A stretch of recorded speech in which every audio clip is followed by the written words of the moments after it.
This is Mason Web TV, powered by HCC. This broadcast on Mason Web TV, powered by HCC, is made possible by Hood Canal Communications, keeping our community connected since 1934. The Conklin team at Windermere Real Estate in Shelton. When it comes to real estate, there's no substitute for local knowledge. Shelton Highclimbers Football Booster Club, benefiting players in the Shelton High School football program by raising funds, organizing volunteers, and building community support. And Mason Health, united community, empowered people, exceptional health.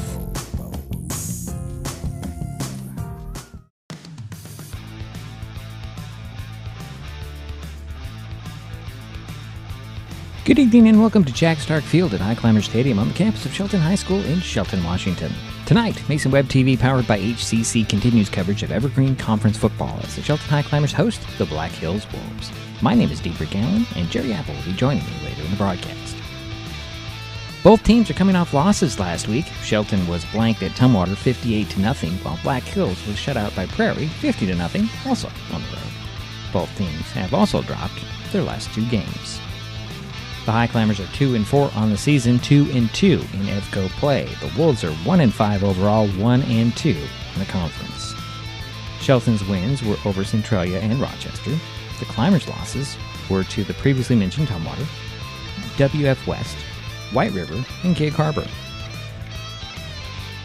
Black Hills beat the Tigers 51-8, but lost a heartbreaker to the Warriors 24-22. The Wolves' other losses are to Evergreen Conference foe Aberdeen 20-7, Tacoma's Washington High School 42-24, and Seattle's Franklin 19-0. The last time Shelton and Black Hills played was September 9th, 2011, with the Climbers slipping by the Wolves 31-28. The year before, on September 10th, 2010, Black Hills won by a point, 41-40. Coming up, we talk with Shelton coach Mark Smith, as it is senior night for the Highclimbers. It's Evergreen Conference football, the Black Hills Wolves at the Shelton Highclimbers. The game kicks off at 7 on Mason Web TV, powered by HCC.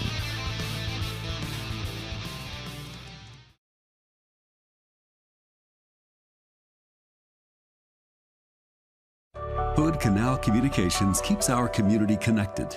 We provide communication services that connect friends and family. We're connecting with our neighbors through support of local causes and events. Connecting our students and schools to a world of learning resources. And connecting you to the latest technology with local customer service. Learn more about our community connections, high-speed internet, and streaming TV options. Visit hcc.net today. Scene 103, take one. I have been 100% into getting vaccinated, and then I asked you, and you hesitated. Yeah. I thought we'd be on the same page about this, and we're not. I feel like even if I were to catch it, my body is strong enough to fight it off. What if you're one of those cases and you end up in the hospital? Yeah. That's what I'm scared of.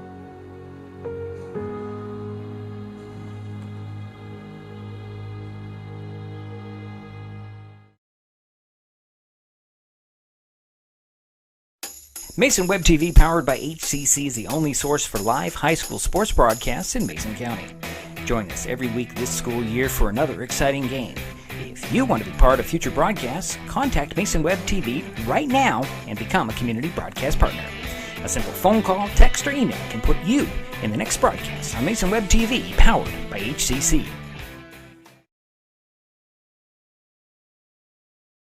The Conklin team at Windermere Real Estate in Shelton, proud to be supporters of Highclimber football. Their commitment to Shelton and Mason County is unmatched. If you know anybody that needs to sell or buy real estate, reach out to the Conklin team. They will be honored to help. When it comes to real estate, there is no substitute for local knowledge. The Conklin team at Windermere Real Estate in Shelton, 360-426-4401. That's 360-426-4401.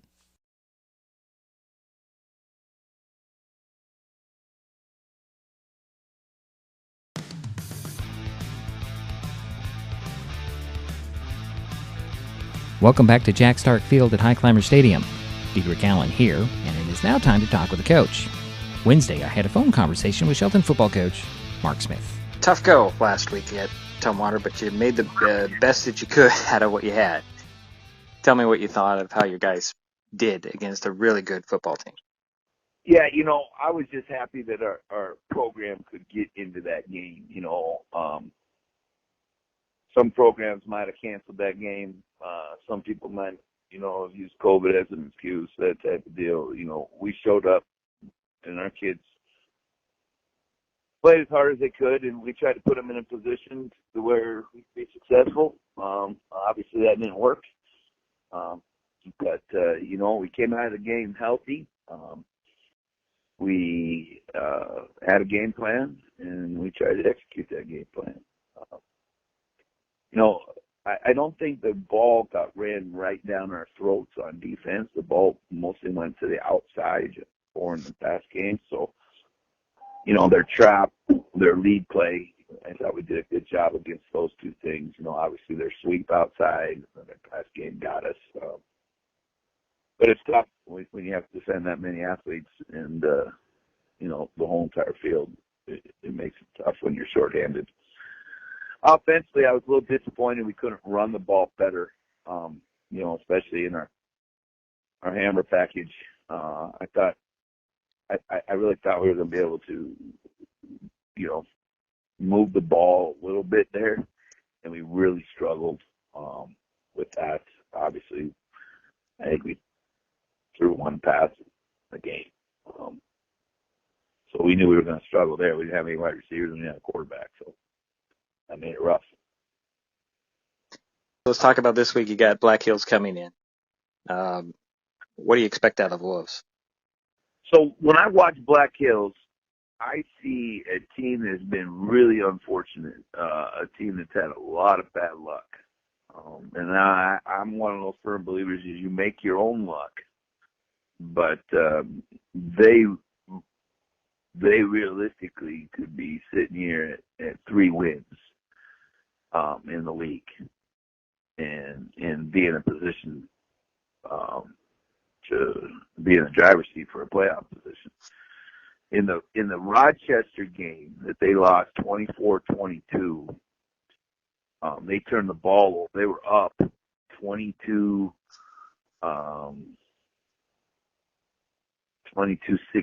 I guess it was.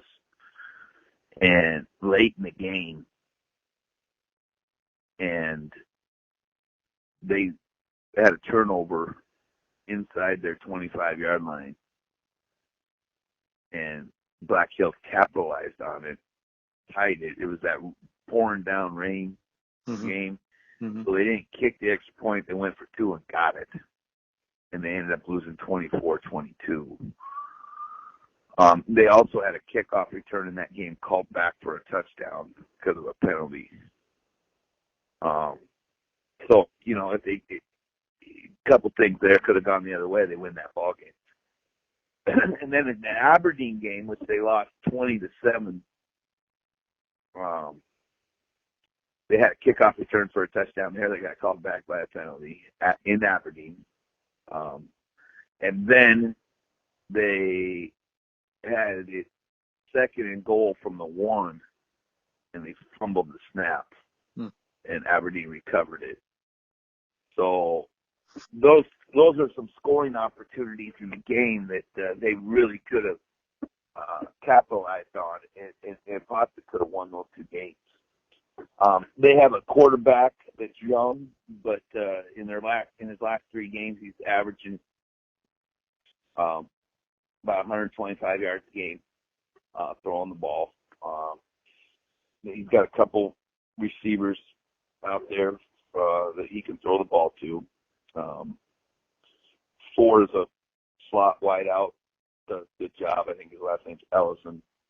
And he's got a couple big tight ends, 26 and 89, that are 6'3" and 6'1", 200-plus pounds. So he's got some weapons there to throw to.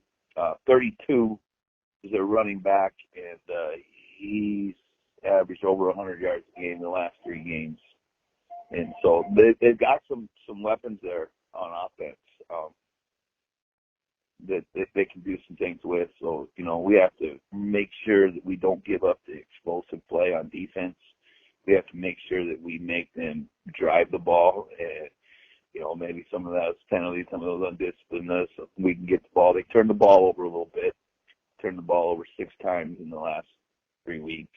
So we got to make it be about the ball on defense and get some picks and get some fumbles and cause some of those things and win the turnover battle on defense and eliminate the big play. If we do those 2 things, then I feel better about what that's going to look like on the defensive side of the ball for us. Offensively, for us, we're going to see a 3-4 defense. We're going to have 3 down linemen. They're going to have 4 linebackers, 4 secondary guys. And, you know, they haven't given up a ton of points necessarily, but, you know, they've given up enough to lose the ball game. And so, you know, we got to try to find one more point than they have to try to win this thing. And I feel better about us offensively in our passing game with our quarterback back, and we get a starting receiver back at Menifree. So with Goose and Menifree back, that's going to help that. And then if we get Matai and Fuller back, that'll help our depth in the run game and another receiver outside. So, you know, we think we can throw the ball on them, but we also feel like we have to run the ball, and that's kind of been my mantra every week is, you know, we got to be able to run the ball downhill. If we can't run the ball downhill right at people, then it's going to be tough. We couldn't do that last week, and it was tough. And that's going to remain the case. If you're watching the Highclimbers and we are running the ball successfully downhill at people, we're all going to be okay. So, you know, defensively, they blitz. They can be a heavy blitz team at times. So we got to be able to keep our eyes up on the O-line and be able to pick up those blitz packages that they have and make sure we stay in front of the chains and we don't let those blitz hit home. Special teams-wise, you know, they do a good job. Like I said, they return 2 kickoffs for touchdowns. They got some skilled kids there in their return game, both punt return and kickoff return. It could be dangerous, so we got to be on point in our special teams game. You know, both teams have a decent kicker, so, you know, I think that we just can't let special teams be a disadvantage for us. We got to try to find a way to negate the big plays in the special teams. That's about it in a nutshell. Okay, Coach, I know you don't like to look too far ahead, but how important are the next couple of games for your team? Well, it's simple, right? You know, we win this game, we're in the playoffs. Or not, shouldn't say playoffs. I apologize. We're in the play-in game. Okay. If we win this game, we can finish no worse than 4th in the league, and we will have the tiebreaker over Rochester. So we should be good if we get this one. This is a big one. So, you know, we've done enough. Our body of work to this day has done enough to get us in that play-in game, which has been a long time, you know, to have that game. Every game from here on out is a meaningful game. The Highline game next week is a non-league game, so it doesn't have any influence on the playoffs. But, you know, we want to be playing our best football, and, you know, hopefully we can get healthy and get the full strength for that Highline game, and then go into that last game of the season against Aberdeen, and that's a very meaningful game, right? Now you're playing for the winner of that game should be 3rd and 4th. Right. And so, you know, every game from here on out is meaningful. It's a big deal, but it all starts this week. If we don't take care of this week, then, you know, it makes every game a little bit more meaningful. But we got to get this week. That's the most important thing. Senior night. So, you know, I think we'll have 10 out of our 13 seniors there getting honored before the game. Unfortunately, the other 3 won't be able to make it because of health conditions. And then it's also junior climber football night. So we'll have our football teams being honored at halftime. The seniors will be honored before the game at around 6:30, and then our junior climber program, 8U, 10U, and 12U, will be honored before or at halftime. Excited to get everybody back at home. Excited to be at home. Excited for a league opportunity here again to try to find that win. That's High Climber head football coach Mark Smith as his team gets ready to take on Black Hills on senior night, which we'll get to next on Mason Web TV, powered by HCC.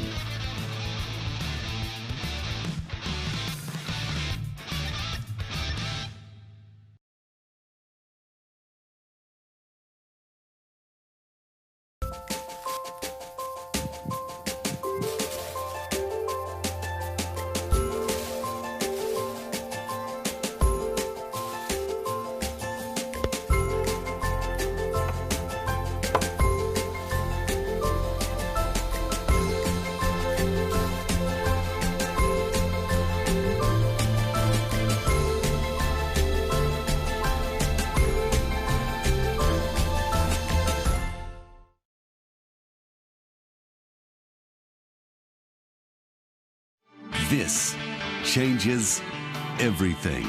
Next TV is here. It's the full-featured digital TV service delivered to your smart TV or connected devices by fast, reliable Hood Canal fiber internet. Record your favorites on a cloud DVR, then watch from anywhere. Pause and rewind live TV, restart or replay shows you've missed, and more. Call or click hcc.net for a special offer on Next TV today.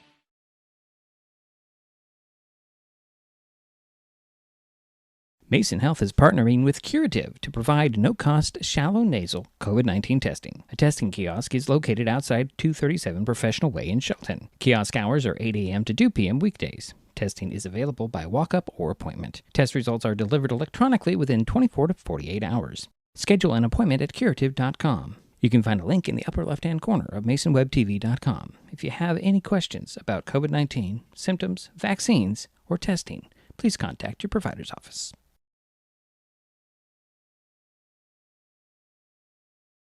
When times get dark, we can't see the help that's all around us.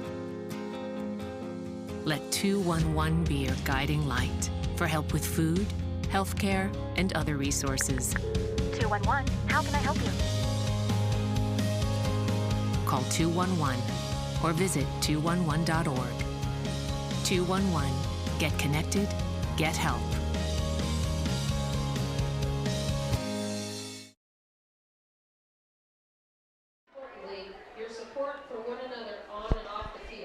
Well, welcome back to Jack Stark Field. Time to honor the seniors here on the High Climber squad. If you only knew the way you have moved others to strive for greatness, the memories you have given to one another and to your family and friends. When you get a chance, take a moment to reflect on the life lessons learned, the hard work and the things you have achieved, and be proud seniors. You deserve it. We salute you and stand tall with you in these trying times. You are all amazing, and we cannot wait to see what your future holds. Once a climber, always a climber. Thank you so much, Shelton High Climber football staff.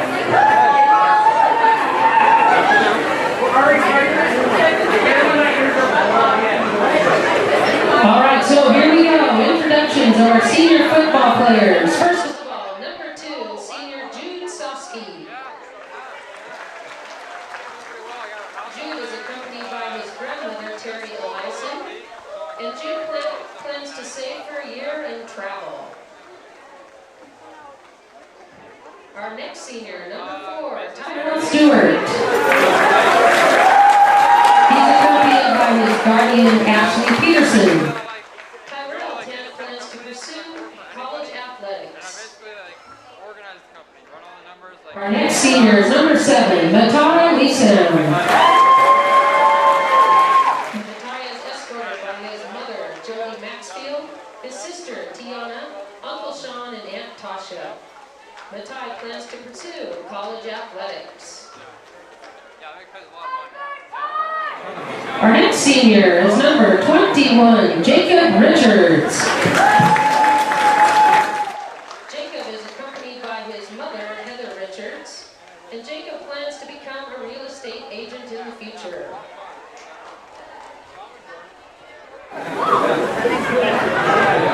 Our next senior, number 32, Bradley Haskins Jr. Bradley is accompanied by his parents, Brad and Betsy Haskins, and siblings, Nevaeh, Rosalie, and Orion. Bradley plans to attend Eastern Washington University next year to begin study in pre-med.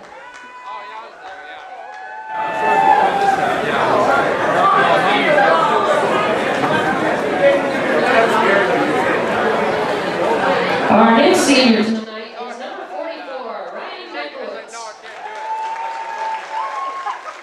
Ryan is accompanied by his mother and stepfather, Andrea and Matthew Wielander. Ryan plans to attend college to study biology to be a wildlife biologist.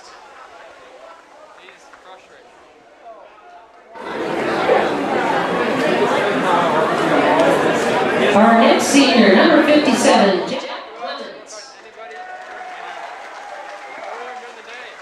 Jack is accompanied by his parents, Angela and John Clements. And Jack plans to attend trade school to become an electrician in the future.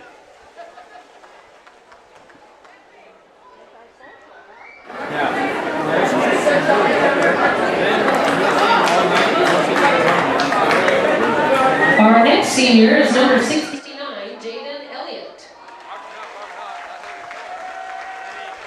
Jaden is accompanied by his grandparents, Darren and Angela Bonds, and his brother, Eli.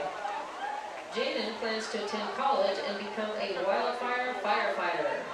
I agree.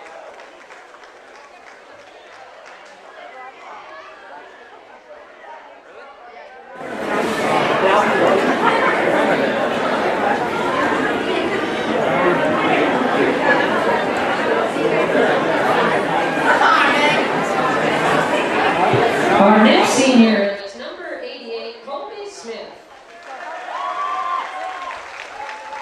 Colby is accompanied by his parents, Bob and Carol Smith, siblings Zane, Marky, Jade, and Michaela, and his girlfriend Madison. Colby plans to attend college to study political science. That's what I do. I walk hours on end. I walk.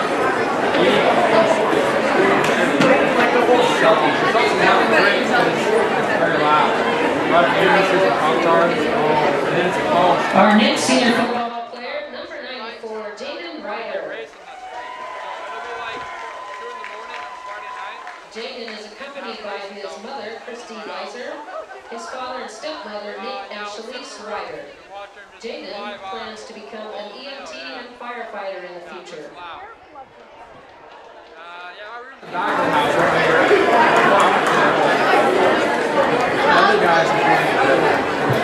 And our final senior tonight is number 97, Ty Taylor. Ty is accompanied by his aunt, Carly Rolick, and Ty plans to attend trade school to be a heavy equipment operator in the future.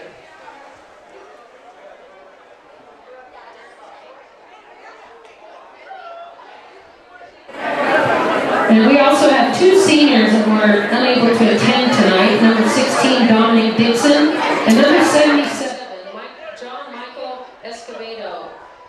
So as you look at these seniors and their families and members out there, please give them a huge round of applause for their dedication to our football program, to being a high climber. We want to thank you all for everything you have done for this school and this community. So we wish you the best in the future.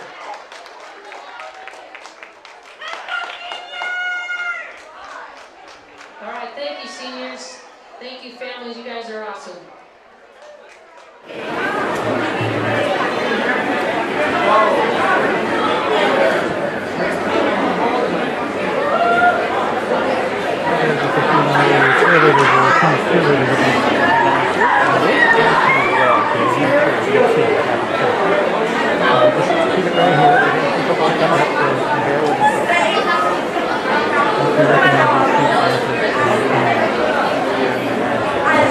We want to thank Cooper Studios. They produce those really nice posters that you see of each of the seniors in the sport. So they do a great job and do a lot of support for our program. So thank you to Cooper Studios for all they do.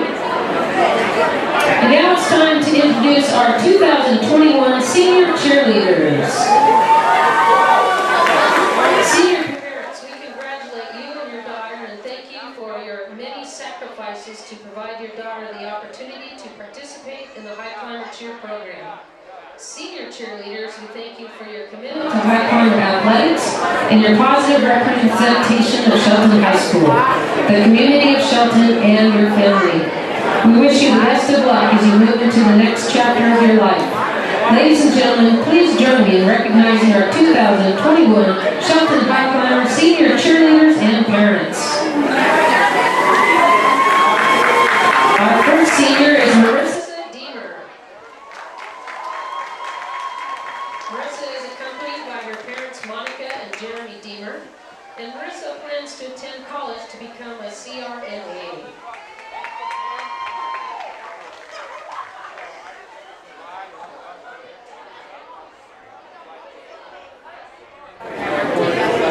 Our next senior cheerleader is Gabby LePay. Gabby is accompanied by her mother and stepfather, Brianna and Travis Sheets, and her grandparents, Mike and Debbie Tallman. And at this time, Gabby is undecided what the future holds.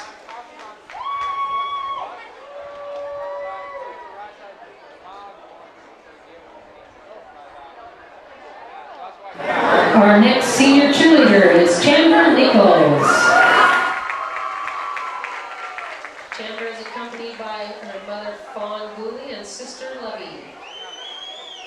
Chandler plans to attend college to become a marine biologist in the future.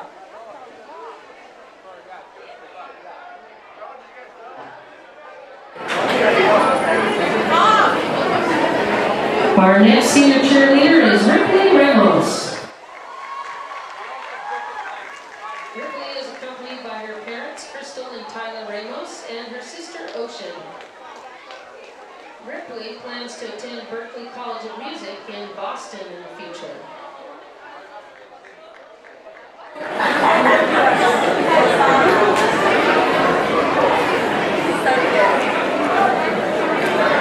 And our last senior cheerleader tonight is Sadie Zim.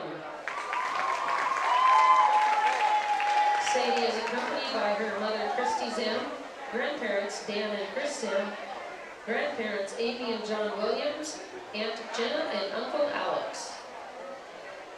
Sadie plans to attend college and study software engineering and computers.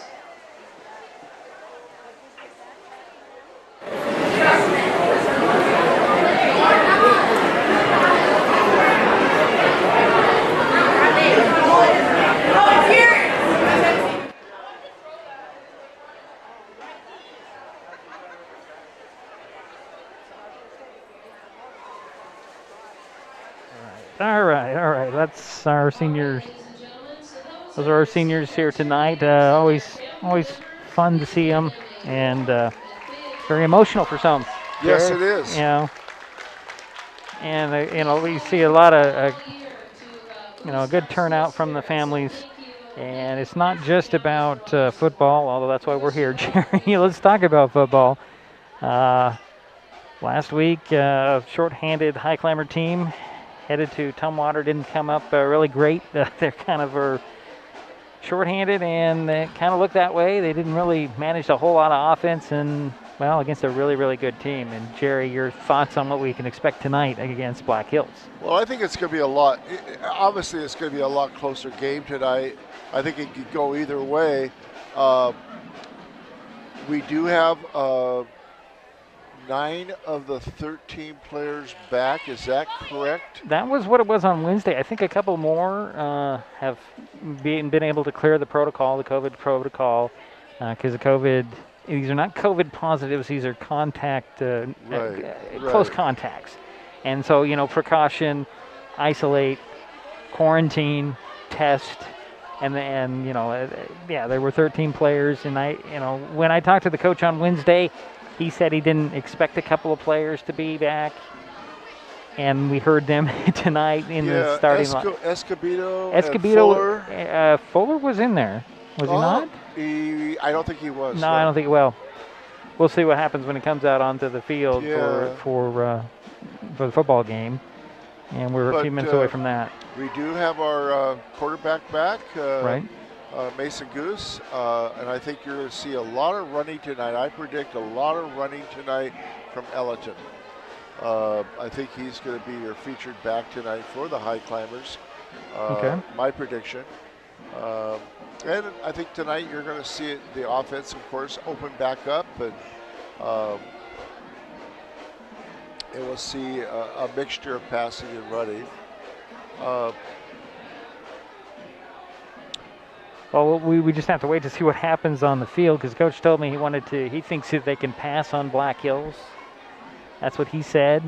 We know that doesn't necessarily develop when they get out on the field. You know, you try to establish your game plan, and the game dictates what happens after that. I know against Tumwater, they tried to control the pace. They tried to control the possession. They just couldn't. They didn't have enough guys up front to make a hole. Yeah, they let it run down to about 2-3 seconds, right, to try to slow down the pace of the game. But tonight I think we're going to see a balanced attack. That's my feeling. Complete opposite of last week, I'm sure, right, Gerry. We have different personnel. We have a program that, you know, Black Hills, the coach said it in our interview, just the unlucky bounce for them. The 2-point loss to Rochester, a kickoff return for a touchdown called back against Aberdeen. These are all things that could have changed the momentum in the game. I mean, obviously you lose on a 2-point conversion at the end of a game against Rochester. There's not a whole lot you can do about that. But the penalties against Aberdeen, and then we were talking about it before we started, Black Hills still hasn't played WF West. They still haven't played Tumwater. That's next 2 weeks for them. This is the game for Black Hills that they want to get. They want to get another league win. They want to get that EVCO win. They beat Centralia. Now they want to see if they can get another one. On the other hand, Highclimbers have played tough.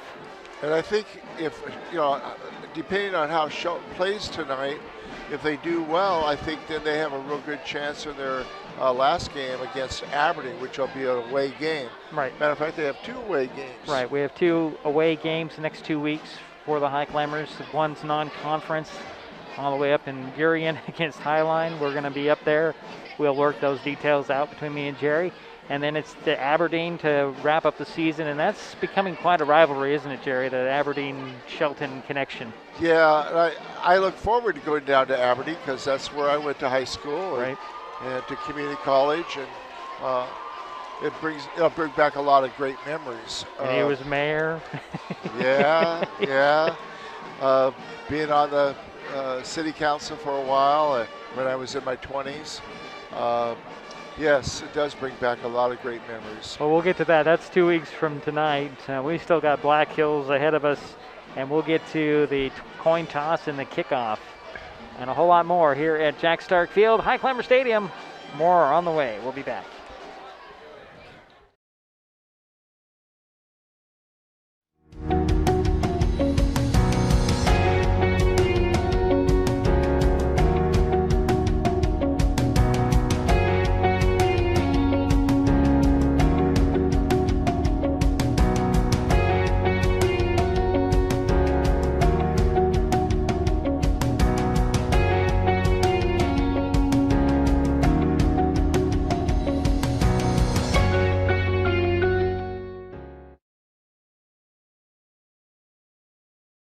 Kids will be kids, which just goes to say kids will be curious.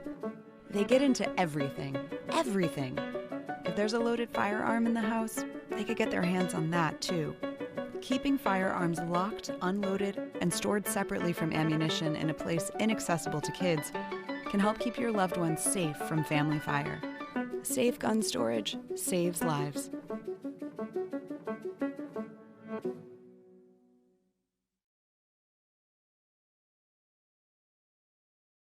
Hood Canal Communications keeps our community connected. We provide communication services that connect friends and family. We're connecting with our neighbors through support of local causes and events. Connecting our students and schools to a world of learning resources.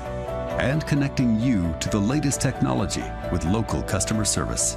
Learn more about our community connections, high-speed internet, and streaming TV options. Visit hcc.net today.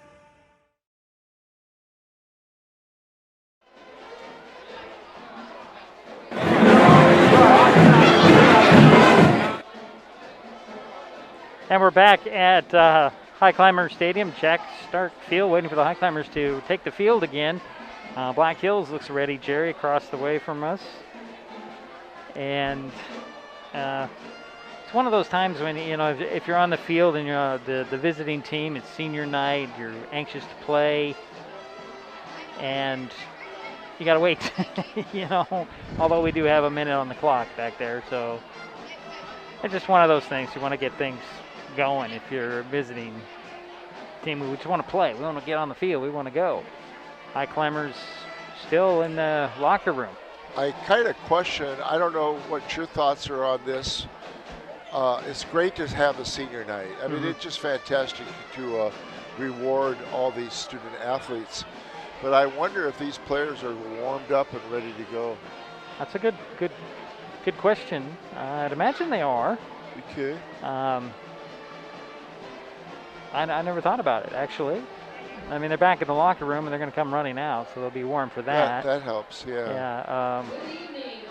And we're still waiting for them to appear. And I don't know, is there a penalty if they don't come out on the field on time? I know there is after the half. They usually, I know at halftime they've been allowing an extra 3 minutes. Right. Well, when both teams are out on the field in warm-ups, they put an extra 3 minutes up to make sure everybody's warmed up.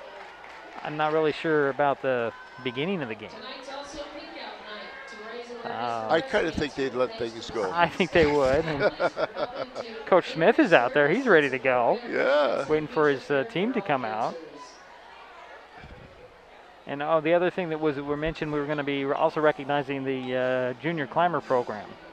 You got a lot of little guys in their uniforms down there. And they're helping cheer on the Highclimbers as they come out. Here they come. Here come the Highclimbers.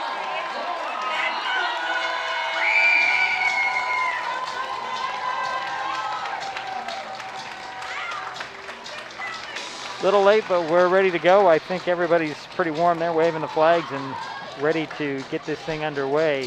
Yeah. Just all about the waiting and the anticipation for a game to get back in the win column if you're a Highclimber fan. And if you're a Black Hills fan, also would like to see that W. And it's duly noted that the W is a Evergreen Conference W, which makes it even better. Now, Coach talked about winner of this game will likely get the play-in game, put them in the driver's seat for 3 and 4. I think that's really where the battle is. We know Tumwater and WF West are 1 and 2. Right. More than likely, now it's 3 and 4. That people are, and that gives you an extra game to get into the playoffs. So who do you see as the other two teams in the mix with Shelton for that 3rd and 4th position? Well, Aberdeen? Aberdeen for sure, and depending on how this game goes, Shelton. Black Hills is another. That's the odd man out here. Rochester, you know, you could throw them in the mix as well, but Shelton has that tiebreaker. Yeah. So we can see. And Rochester has a tiebreaker with Black Hills. So it could be very interesting to see how it all falls out at the end. We still got at least 2 more games to go for the conference schedule. And do they take the top 3 or top 4? I think they take the top 4. I was trying to find out. I couldn't find anything. Nobody is, scheduling out that far yet. I think it's the top 4. I think 3 and 4, they do the play-in game in week 10, and the winner goes on, the loser season's over. I think that's what they do. That sounds right. I don't know. I'll have to check on that when we get a moment. Okay. Well, we're going to have toss of the coin. Captains are out there. You do have Makowitz and Jack Clements out there for the coin tosses or captains. It looks like Black Hills won the toss and deferred to the second half. We'll see which ends are going to be on who's going to defend what. So the Highclimbers will have the ball first, and they are They'll be receiving. They're wearing their all red uniforms, black helmets, white levers, black heels with their their white jerseys, blue pants, and their black helmets, I'm assuming. Yeah. Well, I think looks like there's a little bit of wind, but not very much. Yeah, it's 57 degrees right now, game time. Right, no rain at the moment. I say it's going to show up about halftime. Gerry says it won't be until after the game. We'll see who's right on that one. We'll see. Gerry's been right more this season than he has in the past. Well, thank you. I'll take that as a compliment. I'll take it as a compliment. Take it away any way you can get it, Gerry. Okay. So we're going to eventually get up to the national anthem. So we'll take a timeout. We'll be back with more from Jack Stark Field at Highclimber Stadium in a moment on Mason Web TV, powered by HCC.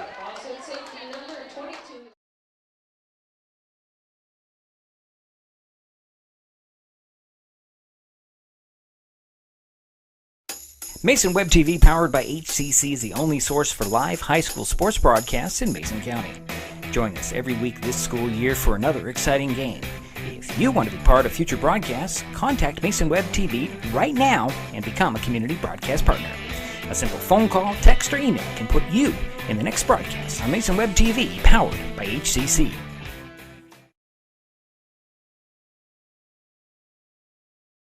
This changes everything. Next TV is here. It's the full-featured digital TV service delivered to your smart TV or connected devices by fast, reliable Hood Canal fiber internet. Record your favorites on a cloud DVR, then watch from anywhere. Pause and rewind live TV, restart or replay shows you've missed, and more. Call or click hcc.net for a special offer on Next TV today.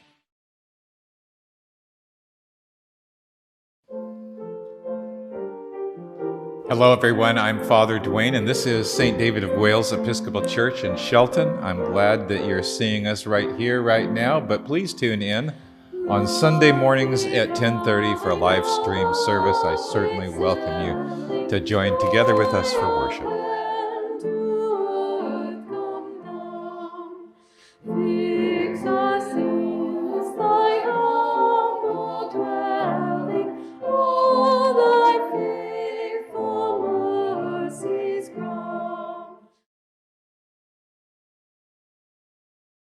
The Conklin team at Windermere Real Estate in Shelton, proud to be supporters of Highclimber football.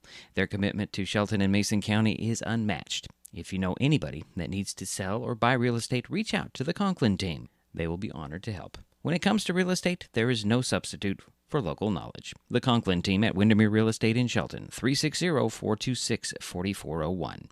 That's 360-426-4401.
And welcome back to Jack Stark Field at Highclimber Stadium. Dedrick, Allan, and Gerry Apple on hand for tonight's broadcast. The Shelton Climber Company, NJROTC, with the colors tonight. Glad to see them on the field, doing what they do so well.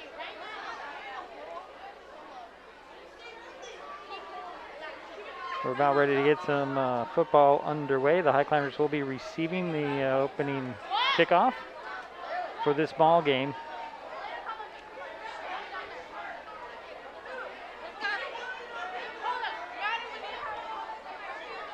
And we do have the log here for the to make a cut on scores for the High Climbers tonight, and it's always good to see that.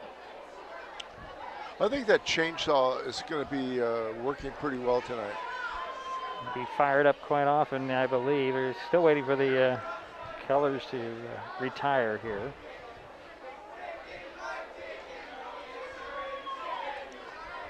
Making their way down the goal line.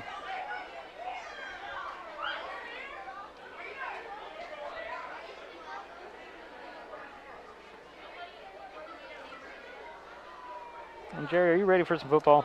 I sure am. I sure am too. Can't beat a Friday night with a football game at home and the band's playing. Got the cheerleaders. I'm sure the dance team will be performing at halftime. Right. Since we have a moment, I got to mention that the Shelton High Climber Football Booster Club gave us T-shirts tonight. Oh, man. Thank you so much. They've done such a great job with this program in the last couple of years, 3-4 years at least, maybe some more. And they've got such a great website. It's got some great information on it. You need to check it out. It's SheltonHighClimbersFootball.com. Support the High Climbers. And you know, the money that they raise goes to the football players. It helps provide dinners, food, equipment. Equipment, yep. And tonight they have their booth, and it's really neat. Yeah. So you've got Ellerton and McAfee back deep. McAfee on the near side, Ellerton on the far side. Waiting for the Wolves to come out and kick this ball to the Climbers. We'll see who's doing the kicking. It looks like number 3, and that's Tanner Parkinson. He'll get it teed up at the 40 for the Black Hills Wolves. I'm trying to remember the last time they were here, Gerry. I know there were really close games in 2011 and 2010. Trying to remember which one was at this stadium, and I remember being here because our friend Lim Elway was an honorary coach at Black Hills at the time, and I went across the field to say hi to him. I was with the radio station. It was part of the radio broadcast. You know, John Willis calling the game and me doing the technical end of things. Well, we miss hearing from Lim. Yeah, Lim, yeah. And John, for that matter. Yes. What a great announcer. Yes. So we're ready to get this thing kicked off. Here's a run up and the kick. It's going to be a high end over end kick that Ellerton will take at the 12, get to the 20, 25, 30, up the sidelines to the 40, into the secondary. Here he goes. We're into the Black Hills territory, up the sideline to the 30-yard line. What a return, Gerry. Yeah, 48-yard kickoff. He got it at the 12-yard line. And returned it. They're going to spot it at the 30. On the other end. 58-yard return by Ellerton. So the High Climbers bring out Goose and company. One receiver wide to the far side. That's Menifee. Goose will go out of the pistol. Ellerton behind him. I believe it's Makowitz. No, it's Tiller beside him. He'll open with a pass, and it's complete to Menifee. 15-yard, 16-yard pickup up to the 14-yard line. Straight out of the box, Gerry, it's a pass. So 1st and 10 from the 14-yard line for the High Climbers. Again, out of the pistol, same formation. Turn around, hand it off to Ellerton. Ellerton trying to find some running room, gets stood up right at the 15-yard line. Might have lost a yard, Gerry. Yes, he did. Soski comes in, so does Makowitz. So it'll be 2nd and 11 from the 15 for Shelton. Is this where they're going to run the hammer package? Yes, it is. Soski in there. There's your, we used to call the Wildcat. This is the hammer. And here comes Soski on the run, trying to find the outside around the right. And I think they might have went back a yard. Yeah. Tackle was made by number 81, Maddox Hodge. So it brings up a 3rd down and 12 from the 16 for the Highclimbers.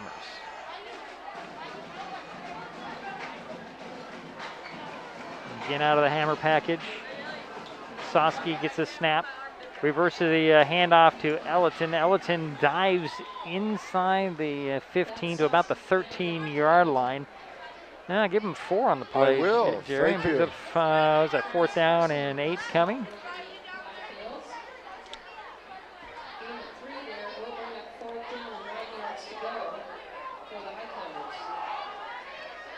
Wheatley Cordova goes wide to the far side.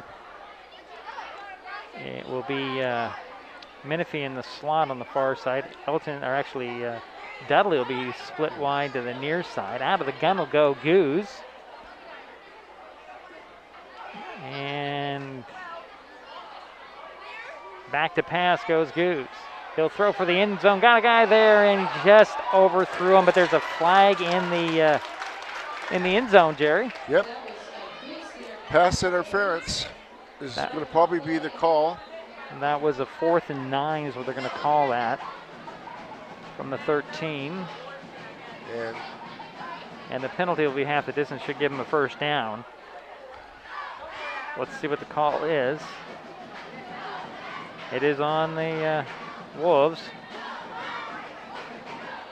That will give the Highclimbers a little more life. Something that the coach talked about, penalties against Black Hills penalties might be the difference in this ball game. They'll go half the distance, should put the ball up at the 6.5, 7-yard line on the pass interference, and they're going to actually won't give them a 1st down. It's still 4th down. It'll be 4th and it looks like 2.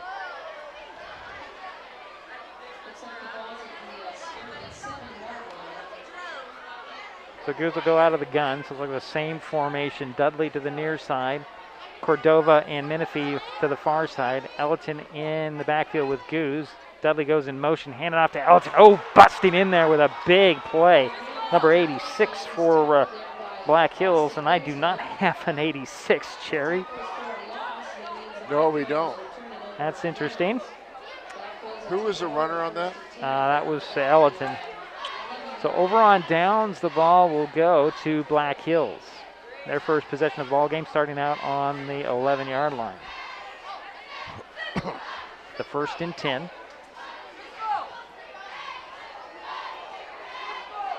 Hodge will go wide to the near side. Under center is a quarterback. Hand it off straight up the middle. Let's see who comes out of the pile. Number 4 on the carry, Xander Shepler, excuse me. Gain of 2. With the carry straight up the middle. Quarterback is Jackson Beck. And he's a freshman? He is. He's a stout young man, 5'11", 190. Same formation with 3 guys behind him. Hand it off to the 3rd guy through, and it is Shepler again. Excuse me, didn't move the camera. Got another couple yards across the 15 to about the 17. Gain of 4 on the play? Sure. Brings up 3rd and 4. I was watching number 5, their quarterback, in practice. He has a pretty good arm. It'll be 3rd down and 4 from the 17 for the Wolves. Under center goes back again.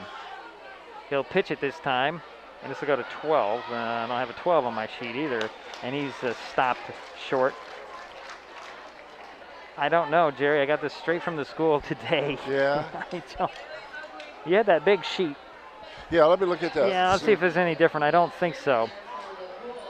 I do not have a 12. You do not have a 12. No gain on the play. No gain brings up 4th down. That'll bring out the punting team. Who's back deep? Ellerton? It does look like Ellerton is back deep. And during the punting will be Shepler for the Wolves on a 4th down. Low snap, takes a hop, and he'll get the punt away. And that'll take a bounce, take a Wolves bounce, and then it'll be down at the 48. 35-yard punt, no return. Marcos Elliott with the was the guy who downed it for the Wolves. It'll be 1st and 10 for the Climbers on their own 49-yard line. And you do have Jaden Fuller out there, Jerry. Well, good. I thought I saw him out. Yeah, he's in the backfield with Goose. He'll go out of the gun. He'll send 2 receivers to the far side, 1 to the near side. Dudley at the bottom of the screen. He'll go in motion for the Climbers, and somebody jumped. Little bit of movement, and penalties are going to be a bugger tonight, Jerry, I have a feeling. Not saying there's anything wrong with I think the refereeing team being that this is, week?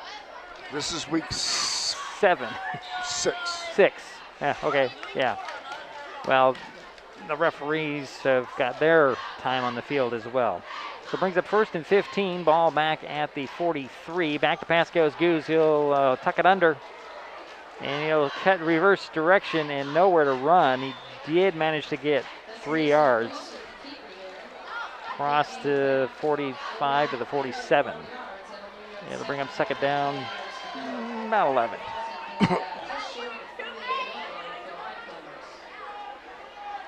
$7:20 to go, 1st quarter, no score. High Climbers with their 2nd possession of the ball game. Out of the gun will go Goose again. Same formation with 2 receivers far side. Dudley on the near side, he goes in motion. And another false start. Boy, this is tight any little bit of an inching. And that'll put them back another 5. That'll make it 2nd down and 17. Well, Black Hills was very alert on that. They saw one of our linemen just move a little bit, and they, of course, started to jump. And well, they're jumping sideways, I've noticed, Jerry, which kind of gets you a little bit more antsy. So we got 2nd down and 17. Back to pass goes Goose out of the gun. He's going to throw down the middle, and it's intended for Cordova, right just a little short, and it falls incomplete. On target. Just a little bit underthrown, but it was catchable, but Cordova couldn't haul it in. Brings up 3rd and 17 from the 43. Cordova goes wide to the far side. Dudley and Menifee on the near side. Out of the gun goes Goose. Back to pass. They'll throw it near side. It's complete to Dudley. Dudley got some blockers in front of him, breaks it into the secondary and runs out of bounds about the 36-yard line. 1st down for the High Climbers. 18-yard pass to Dudley. So that'll put the ball at actually the 31. I was wrong where he ran out of bounds. 1st and 10 for the Climbers. 2nd 1st down for Shelton. 2 receivers far side, 1 to the near side.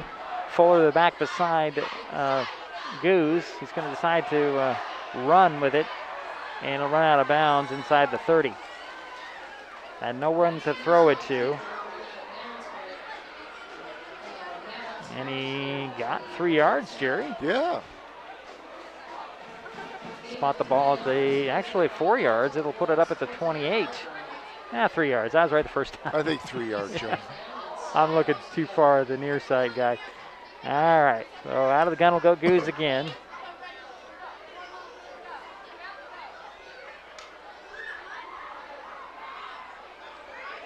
Cordova goes in motion. And there's I think this time it'll be against Black Hills. I did not see any movement on the part of the Shelton line, but let's see what happens. Yeah, Black Hills moving, instead of moving laterally, jumping laterally, they moved upfield. That drew the flag and the 5-yard penalty. Second down and short. It's like 2nd and 2. Ball up at the 23-yard line. Zolnick in there. He's wide to the near side, Gerry. Out of the pistol will go Goose. Fuller behind him. Cordova and Menifee wide to the far side. Handoff to Fuller. Fuller straight up the middle. Breaks it outside to the 10. Stutter steps trying to get by the defense, and he'll dive to about the 7-yard line. Good patient running, Gerry. 16-yard gain by Fuller. And it's sure good. I'm glad I'm wrong. Jaden's in there. I guess I need to turn my hearing aid up. Maybe so. Fuller back in there. Out of the pistol. First down and goal. A little fake, and it's completed to Menifee. Menifee, a lot of running room, but he's going to be stood up at the 5 after a couple yard gain. Yeah, gain of 2 on the play. A lot of running for that 2 yards. Looks like the hammer package is coming back in, Gerry. Yeah, well, so far, Mason Goose is 3 for 4 on his pass attempts. Go 2nd and goal. They'll put it at the 4-yard line. Here's the hammer. High snap. Fuller hesitates and spun down after about a yard pickup. 3rd down coming. Gain of 1? I'm going to say, yeah, 1 to the 3-yard line. Maybe no gain. Yeah, they mark it on the 3. Okay, so 3rd down and goal from 3. Staying with the hammer. And that's more not this isn't the hammer, it's the hammer. There's going to be flags flying. This time I think it might go against Shelton. It went against the Black Hills with an offsides. So that'll bring up a 3rd down in about a yard and a half now. Don't second guess the officials, right, Gerry?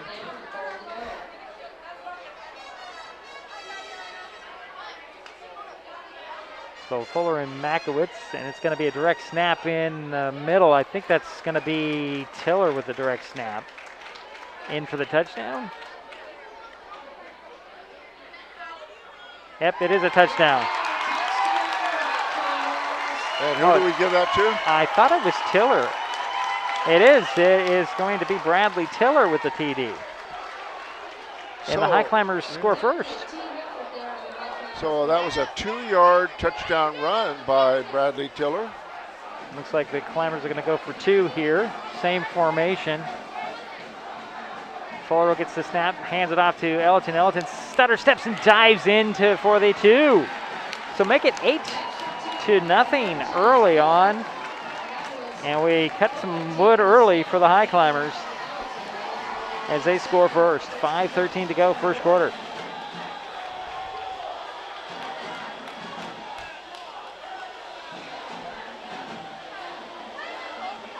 Boy, that blade, that chain needs to be sharpened, Gerry.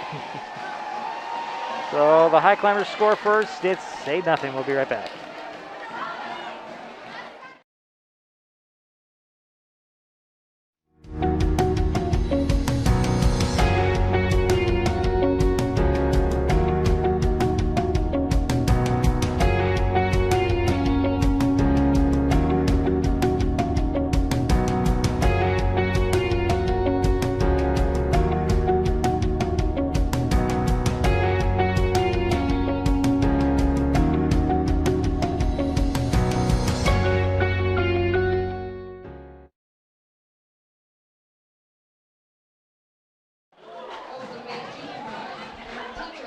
So the Highclimbers strike first, Gerry. Yeah, Tiller's a big, when he runs, he's a 235-pound running back. Hard to bring down. Hard guy to bring down. Let's see who's doing the kicking here tonight for the Highclimbers, Gerry. That's not Kaiser. At least it doesn't look like Kaiser from here. Yeah. Catch the number here. I can't see his number. I cannot either. A little short kick, but it's going to drive back the Wolves to about the 22 and straight up the middle. I do not know who got it, Jerry. They're coming up at the bottom of the pile. It's going to be that number 12.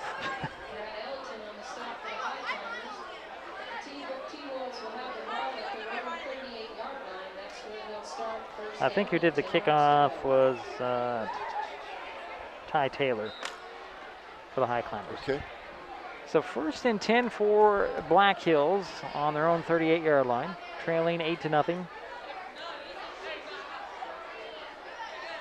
Beck will go out of the pistol. He's got 3 receivers, 2 on the near side, 1 on the far side. Will hand it off, and that is number 4, Shepler.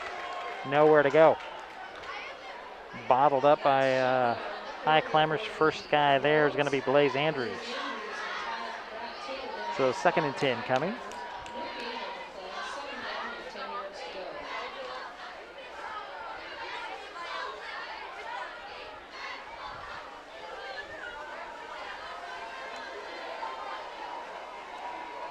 Maddox Hodge will go wide to the near side. Bottom of the screen, out of the pistol will go back. It's got the guy beside him and the guy behind him. Back to pass it goes, looks over the middle and sliding down, incomplete. Intended for Hodge. That'll bring up 3rd down. Yeah, first pass thrown by number 5, the quarterback. Jackson Beck, the freshman, 5'11", 190. Clock stopped at 4:27 to go. First quarter, 8-0 Shelton with the lead. Black Hills with the ball.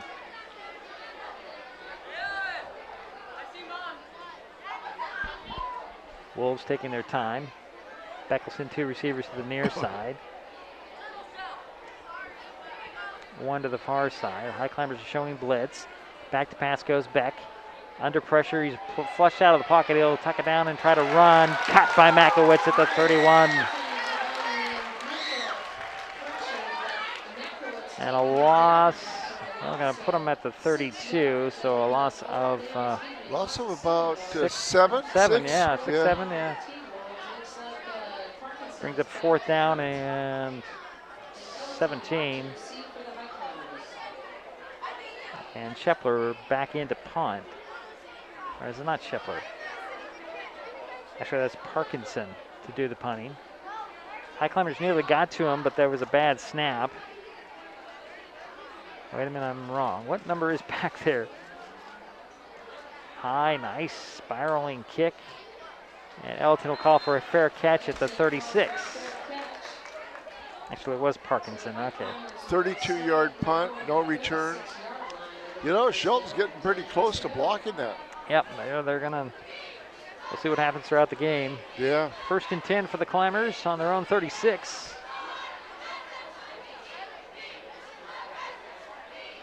Goose will send 3 to the far side. From the outside in, it's Cordova, Menifee, and I believe it's Solonic. Out of the gun, he'll go. Hand it off to Ellerton. Ellerton slips 1 tackle the line of scrimmage, keeps those legs churning, and ends up with 3 to the 44.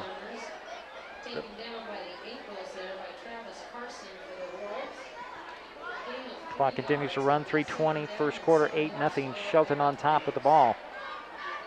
Goose will go out of the gun. Same formation with 3 receivers to the far side. Hand off to Ellerton. Ellerton takes his time, breaks it up the seam, and he's run out of bounds about the 25.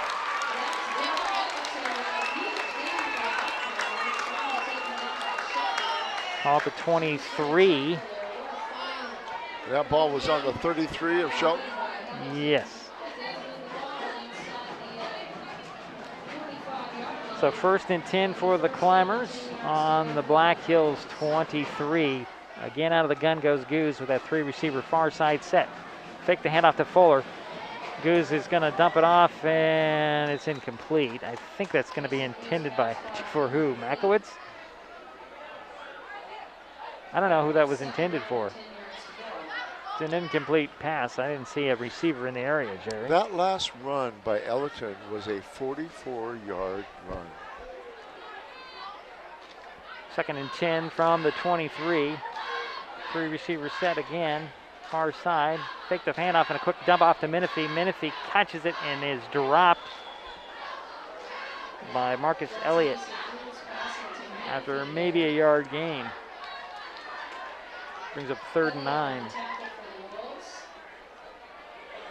Well, Mason Goose is 5 for 6 so far in the passing game.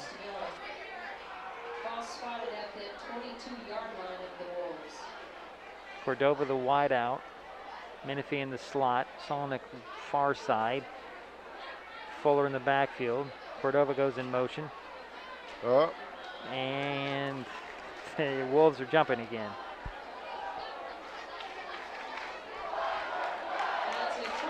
Ellerton's had quite a night so far. That 44-yard run, and then he had a 58-yard kickoff return.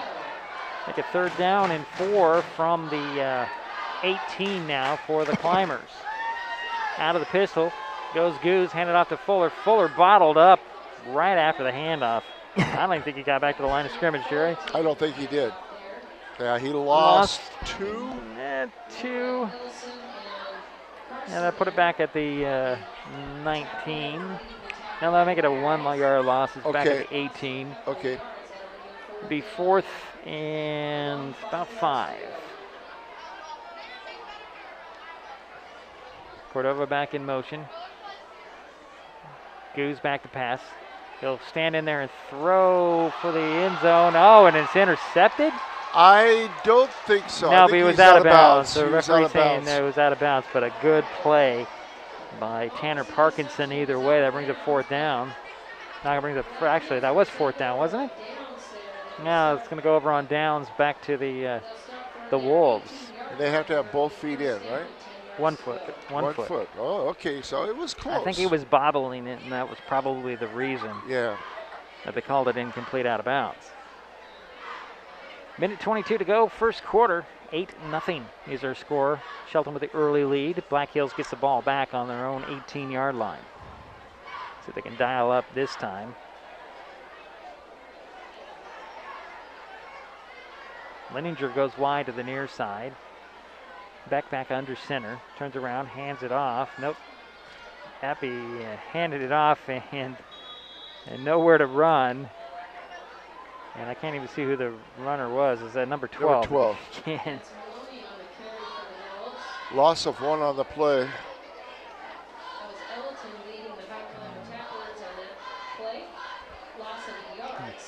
To track down what number 12 is. I heard Maloney. I'm not sure if that's right.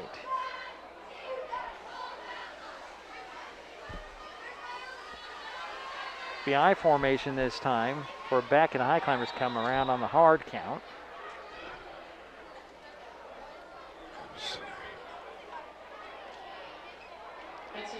Yeah, I've looked on both of these sheets. I think I'm going to take a guess that it's Sean Maloney, number 31. It's actually number 12. That's what I'm guessing. If Lorna Martinson is right, which she might be. More than likely she is. So 2nd down and 6. Ball's at the 22. And off again to Maloney, trying to find a couple of yards around the right side. They've got to get up to the 25. So 3-yard pickup brings up 3rd down. 3rd down and 3. And that should do it for the first quarter. As we hit triple zeros on the clock, we're through 1. Early on, Shelton with a first quarter 8-0 lead. We'll be right back. This is Mason Web TV powered by HCC. Hey, Bobo, do trees tell each other stories? I'm sorry. I'm afraid I don't know that. Hey, why don't we go find out? Listen. Can birds draw pictures? I don't have an answer for that. Dad, do stars visit their friends? Look!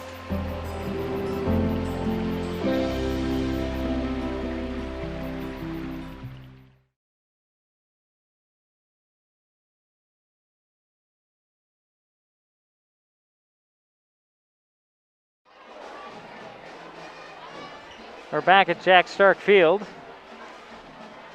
Highclimber Stadium, 8-0 Shelton with the lead heading into the second quarter. Black Hills will have a 3rd and 3 when we resume play here on their own 25-yard line.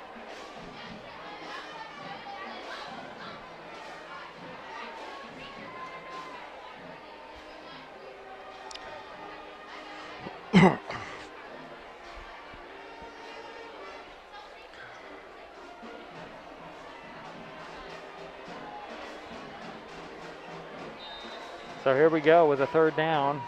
Beck will go under center. Little handoff up the middle. This is number 34 with the carry. That's Travis Carson.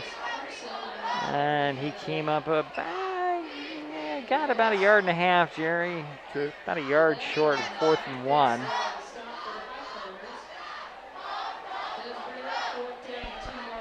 And I think they're going to go for it, Jerry. I'm kind of surprised. Well, they're going to put their package out there. Might go for a hard count right now, see what happens. 4th down and about a yard and a half, and we have a timeout on the field. We do. It's a timeout by the Highclimbers. Since we have a moment. Shelton Highclimbers Football Booster Club. The primary source of funds is through their banner program. Businesses, or anyone for that matter, can purchase a banner sponsoring the football program. Banners can be purchased through SheltonHighclimbersFootball.com. You can see them in the stadium here on both ends of the field, as well as out on Los Neal Boulevard. So 4th down and 1.5. They're going to go ahead now and punt Now it. they're going to punt. I guess you were probably right. They're going to try to do the hard count, get the Highclimbers offsides. Tanner Parkinson to do the kicking. It looks like Elton back about his 42, waiting for this punt from Parkinson. Snap on target this time, but a little low. A line drive kick that's going to hit at the 40 and run out of bounds, or roll out of bounds. Actually, it didn't roll out of bounds. It just kind of died at the 47. 21-yard punt. Highclimbers will take the ball on the Black Hills 47, 1st and 10. Leading by 8. Second quarter action here at Jack Stark Field, Highclimber Stadium. So Goose is going to go out of the gun. They're going to go 4 wide here. That was interesting. So you got Dudley. He's the guy at the bottom of the screen. Soski in the slot. Cordova on the wide to the far side. Out of the pistol will go Goose. Fuller the back behind him. Hand off to Fuller. Straight up the middle. Looking for some running room. He just keeps those legs churning and pounds out 4, Gerry. To the 43.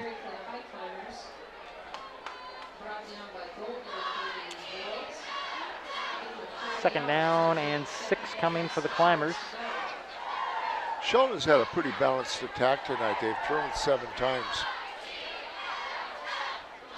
We'll call this the gun for Goose. He'll send Fuller out wide. Going in motion. Back to pass goes Goose. Looking downfield. Flushed out of the pocket, opposite direction.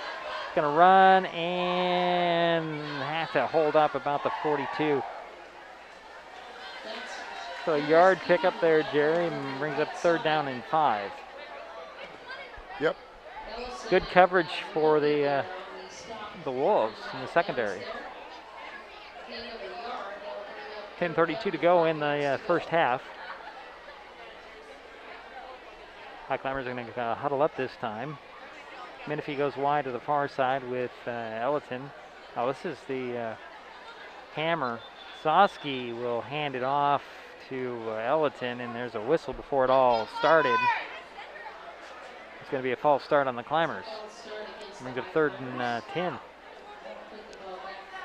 That's the 3rd penalty on Shelton for a total of 15 yards. So they're going to go back with Goose with a 3rd and 10.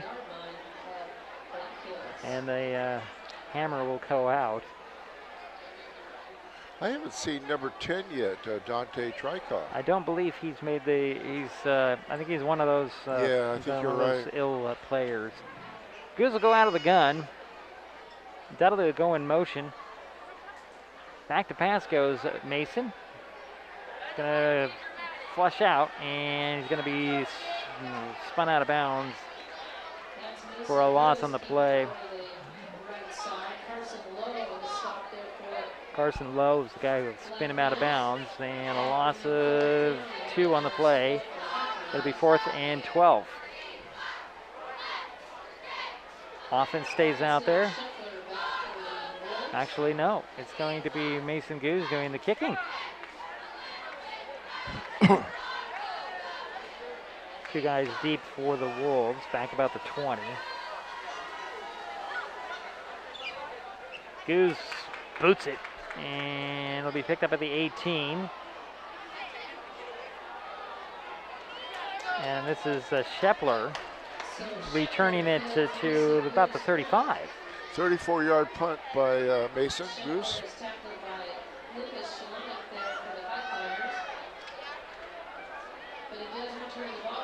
So 1st and 10 for Black Hills.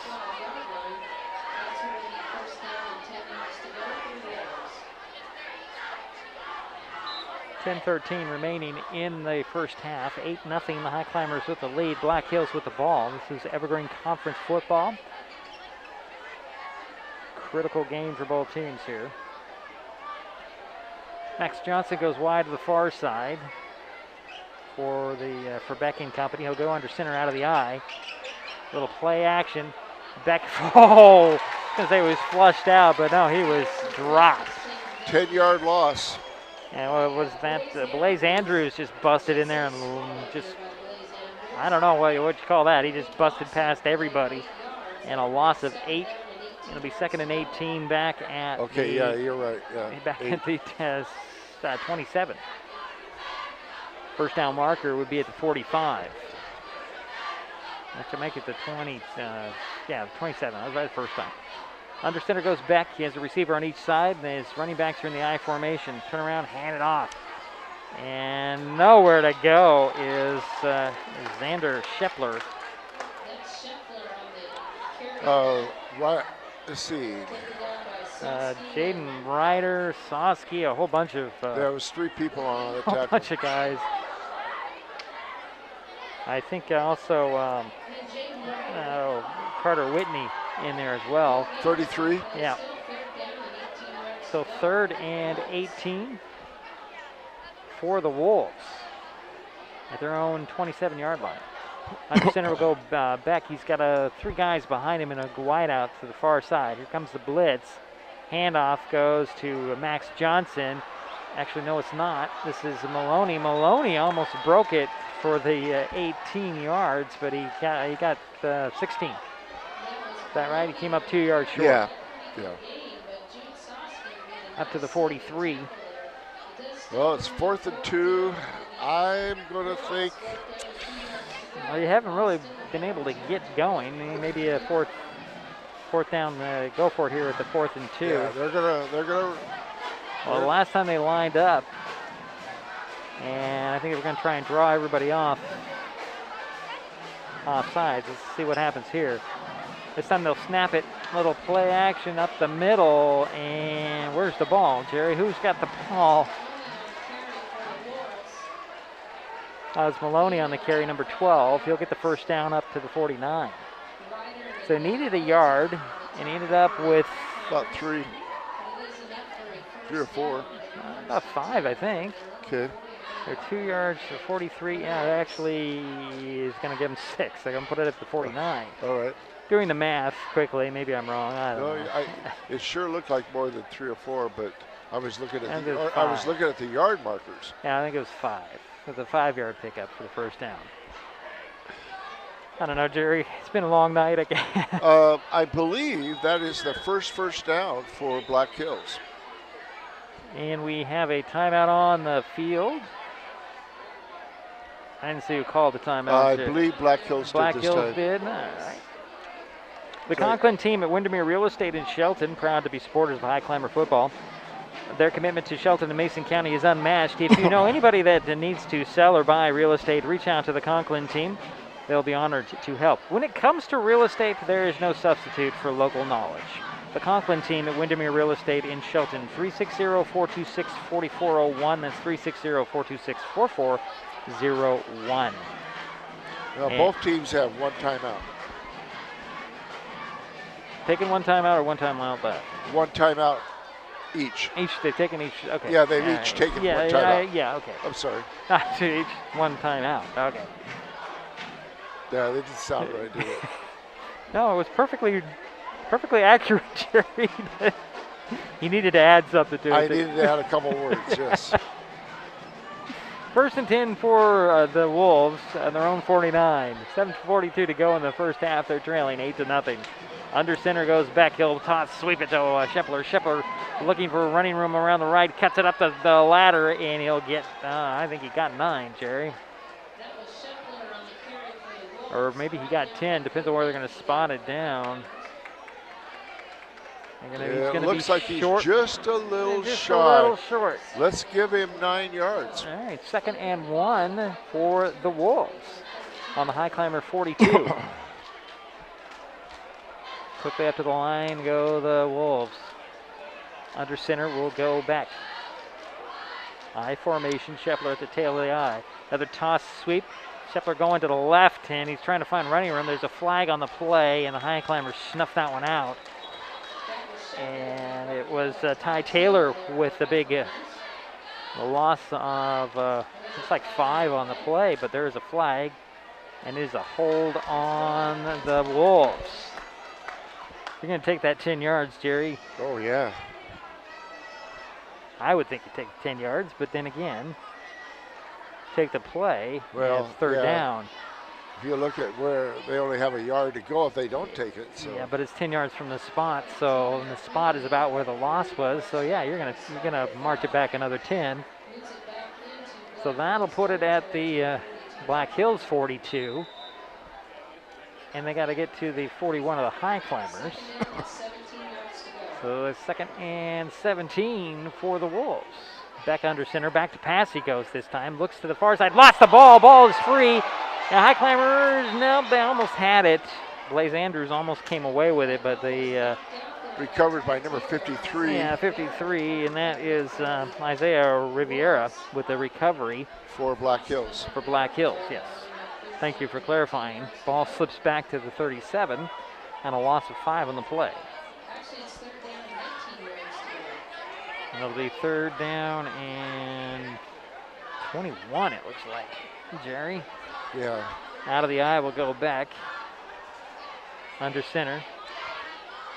Quick handoff to Shepler up the middle, and he'll be dropped after a 6-7 yard gain. And it'll be bring up 4th down, and this time the punting team will come on, and Gerry, the rain is falling. Oh, wow, you were right. I was right. I said by halftime, it's a little early. Or 8 o'clock. What did I say anyways? You said 8 o'clock. 8 o'clock, okay. So Tanner Parkinson on to punt it away. Elton back about his 25 to wait for this punt. Snap is bobbled. Gets it away. Elton will pick it up at the 24. Stumble. Got some blockers. He's got blockers. He'll cut it up. Well, he's going to try to break a tackle at the 40. And a good recovery for the Wolves, Gerry. Yeah, because that's the second low snap they've had. And it's, yeah, the kicker, the punter's lucky to get it off. He did a nice job. Oh, there was a flag back at the 30. I didn't even see that. And it'll be a penalty on the Highclimbers. So that'll march back 10 from the, what about the, well, it depends. There's a flag also at the 25. That'll negate a fairly nice punt return by Fuller.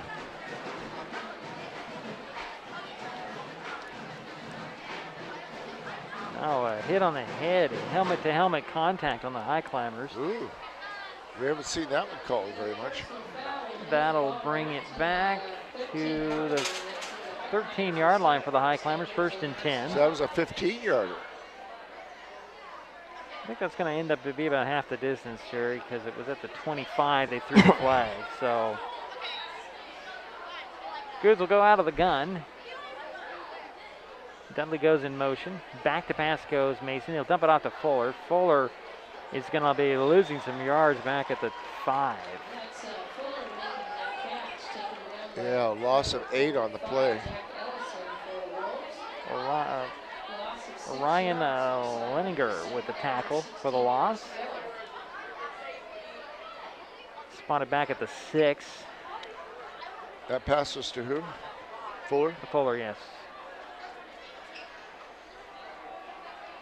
Hughes will go out of the gun. Fuller, the guy beside him in the backfield. 2 receivers near side, 1 to the far side. That's Dudley.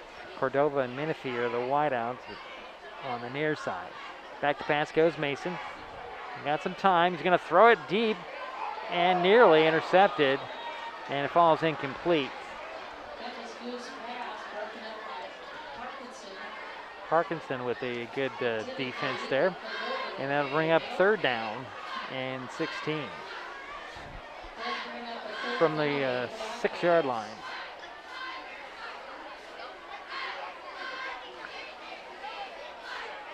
Cordova and Menifee wide to the near side. Dudley wide to the far side. Out of the gun will go Goose. Fuller in the backfield. Here comes the blitz.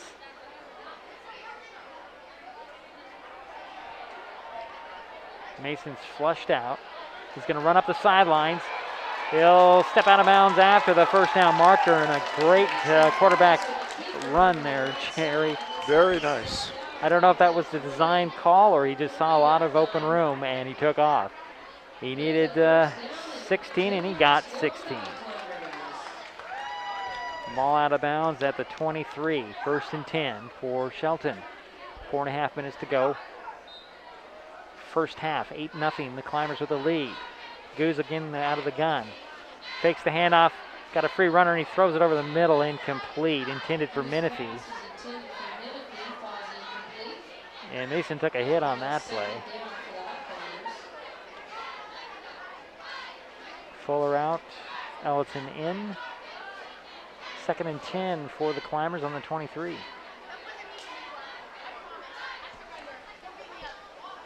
Dudley wide to the far side. Cordova and Menifee, the receivers on the near side. Ellison in the back beside Goose in the backfield out of the gun. Cordova goes in motion. Back to pass goes Mason. He'll throw it over a little too high, intended for actually Ellison, incomplete, and it brings up 3rd down. Looks like a light rain, Gerry. I don't know if this is going to be this is affecting the ball any way. I don't think so, because I think the ball boy is coming out there all the time with a towel. Okay. I would hope. So it brings up 3rd and 10 from the 23. Or he's bringing a new ball in. Cordova goes wide to the far side. It's Menifee and Dudley on the near side. I believe that's still Ellison in the backfield with Goose, who's out of the gun. It is. Yeah. Quick little dump off to Menifee. He's got a screen, and a flag comes in at the end of the play. There's 2 flags on the play, and Menifee got up to the 30. It's a 7-yard pickup, but let's see what about the flags. Yeah.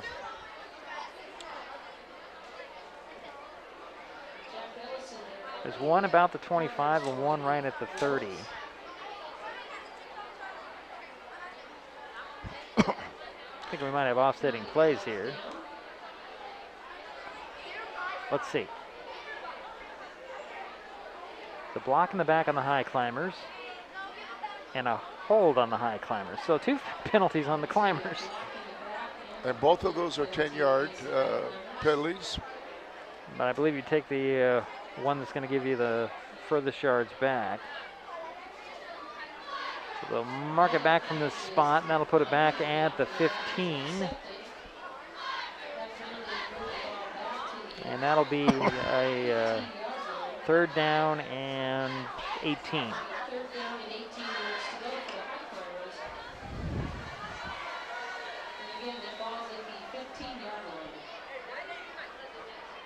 So it's 3rd and 18 from the 15-yard line of the Highclimbers. It's Dudley and Menifee on the near side. Cordova on the far side. Out of the gun goes Goose. Back to pass. Looking. He's going to have to run it again, trying to find something. Everybody was covered in his secondary, Gerry, and Mason has nowhere to go.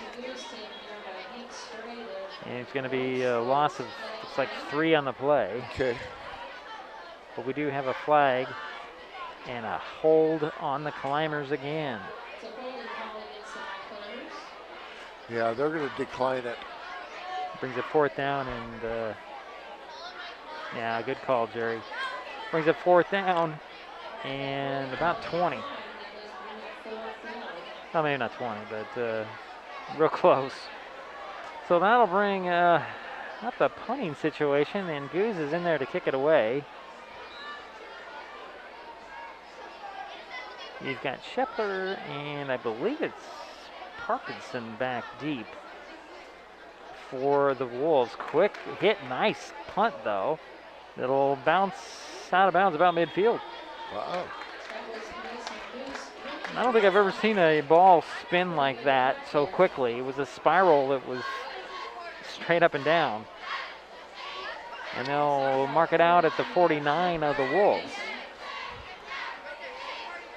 About a 41-yard punt. Nice punt. Good height.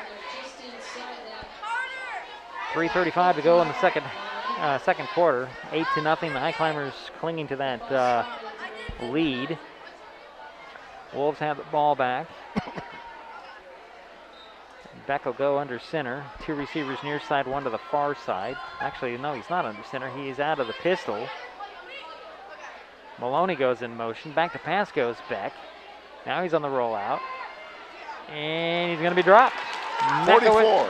Makowitz busted in there, and a loss on the play of 5-6 yards. Yeah. Actually, it's 5 yards, so it'll be 2nd and 15 from the 44.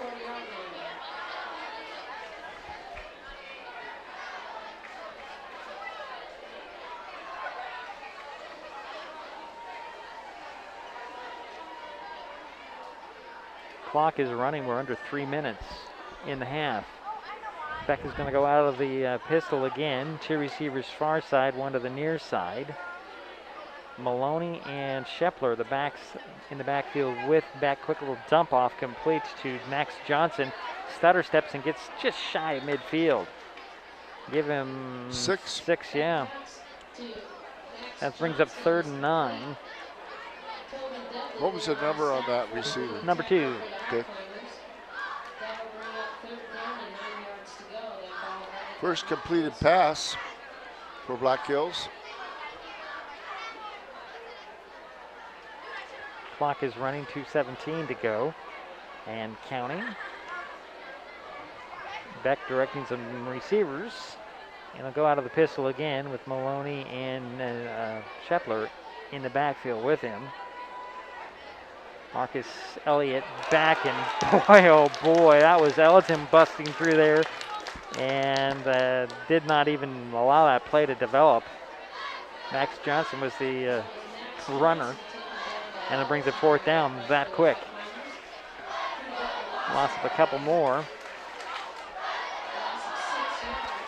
Brings up 4th and 15, and Parkinson is in to punt it back to the Highclimbers. Ellington back at his 25.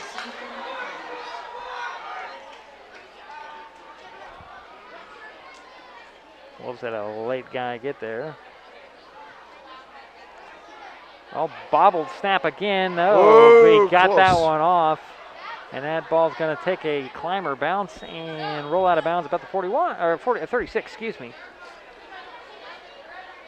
You know, Gerry, you mentioned it. The Highclimbers were getting to him, getting close. Very close. And a lot of help from a bad snap. Yeah, 17-yard punt. Just couldn't get that, get those hands up quick enough. So the Climbers will start out on their own 36, 1st and 10, with 1:13 to work, leading by 8. Empty backfield for Goose. He's got Cordova and Soski wide to the far side. You've got Menifee Dudley and I think that's Solonic on the near side, and we have what?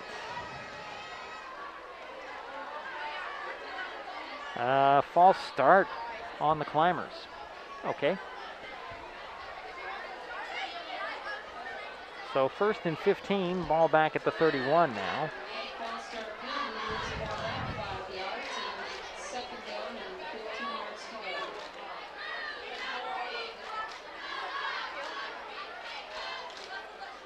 Back to pass goes Goose, avoids one guy, throws it complete to Cordova. Cordova up to the 40. 9-yard catch. Put the ball at the 40. High Climbers set again, same formation, empty backfield. Goose back to pass. Looking, taking his time. He's got to throw over the middle. Wide open is Cordova. Gets the first down to the 41 of Black Hills. 43 seconds to go in the half. Wide open. Where was he? It's Wheatley. And it's a timeout by the Climbers. Second timeout for the Climbers. Mason Health is partnering with Curative to provide no-cost shallow nasal COVID-19 testing. The testing kiosk is located outside the 237 Professional Way in Shelton. Kiosk hours are 8 a.m. to 2 p.m. weekdays. Testing is available by walk-up or appointment. Test results are delivered electronically within 24 to 48 hours. Schedule an appointment at curative.com. You can find a link in the upper left-hand corner of masonwebtv.com. If you have any questions about COVID-19, symptoms, vaccines, boosters, or testing, please contact your provider's office. 43 seconds remain in the first half.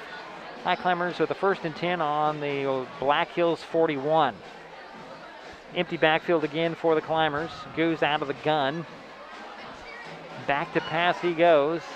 Sets his feet, looks for the end zone, heaves it down there. And Solonic was the intended target, and good defense. By number 4. Yeah, that's Xander Shepler. And completed falls. It brings up 2nd and 10 from the 41 for the Climbers. 36 seconds remain now in the half. Yeah, they're bringing in a dry ball almost every other play. Again with the 5 wideouts. 3 near, 2 far. Back to pass goes Goose. He avoids one guy. He's got to step down. He's going to throw it at the feet of Dudley. And that brings us to the 3rd down. But there's a flag right about the line of scrimmage. Now what do we have? Oh, it's a penalty on the Wolves. I didn't see what that exact penalty was, Gerry. It was... Yeah, I don't know what that is. I believe... Let's see how many yards. I think it's a personal foul, but let's see.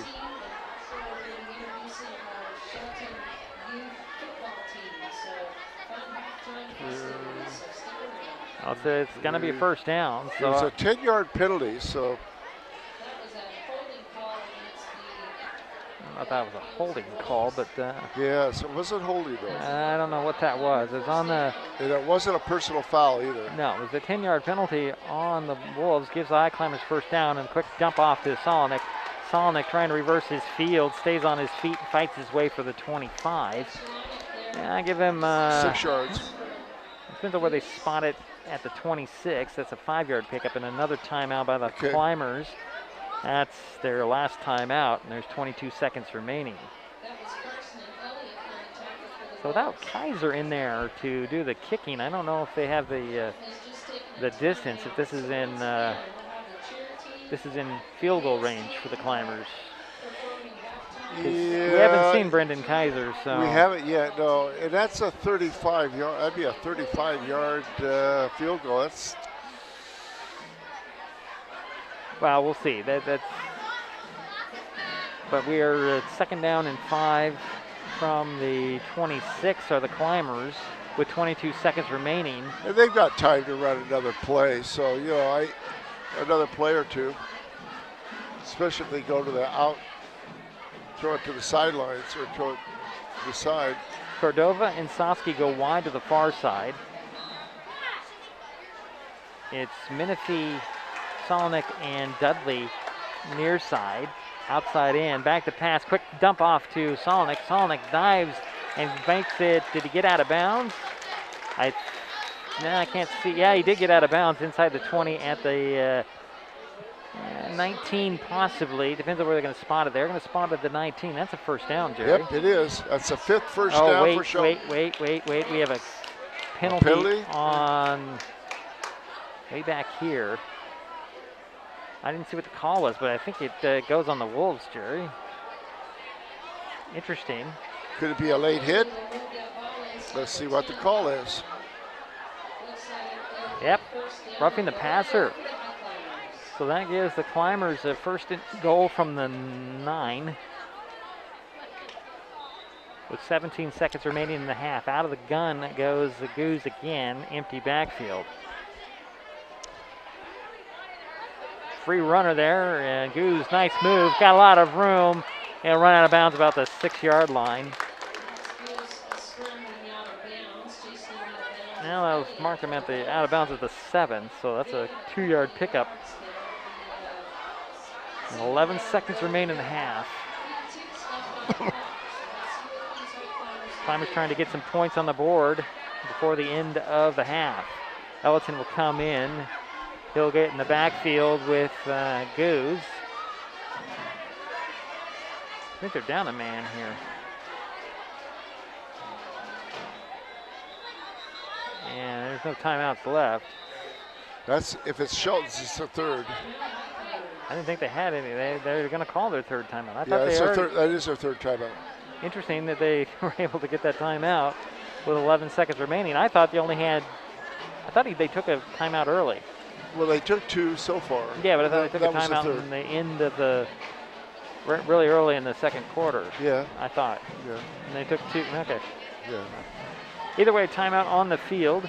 Gerry had something to add here? Well, okay, so we're looking at 11 seconds, 2nd, 7.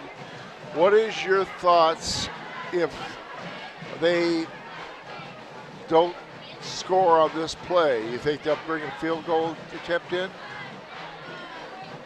That's a good question, Gerry. I actually expect a run here. Okay.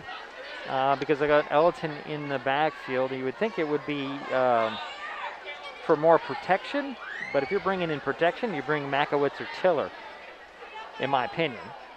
Yeah. But they're going to go 2 to the far side, 1 to the near side. And out of the gun, I'm wrong. Here's Goose. He's going to throw it. It's complete, and there's Ellerton. Ellerton trying to breaks a tackle, fights his way in. He got in. Touchdown. 4 seconds remaining. He spinned on that. Beautiful spin by Ellerton.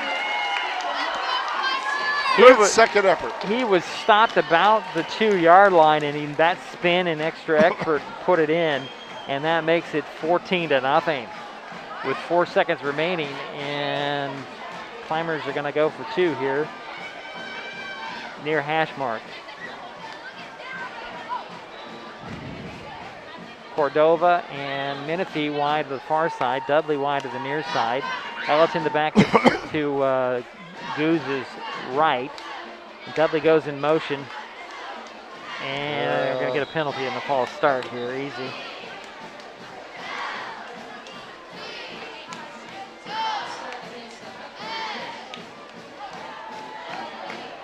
And let's see now if they're going to go still run it. But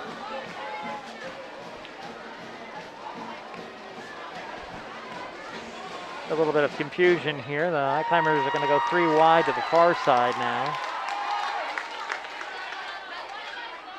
Out of the gun. On the rollout goes Goose. Got some time. There's a flag on the play, and he's going to be dropped. Good pursuit and a good open field tackle by number 86, and I do not have an 86 on my sheet either. Nope. Wow. There's a flag on the play. Actually, there's 2 flags on the play, I believe. One at the line of scrimmage and one in the backfield. It's a penalty on the Highclimbers, and that'll be declined. But we do get to watch the log get cut after the touchdown, and it's 14-0 here with 4 seconds remaining in the first half.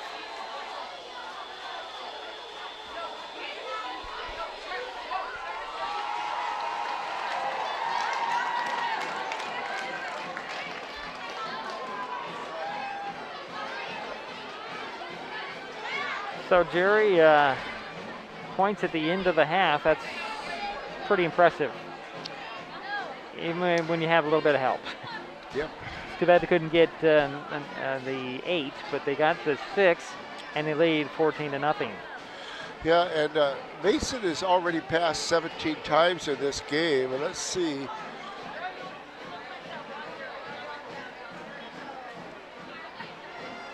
It's 9 for 17.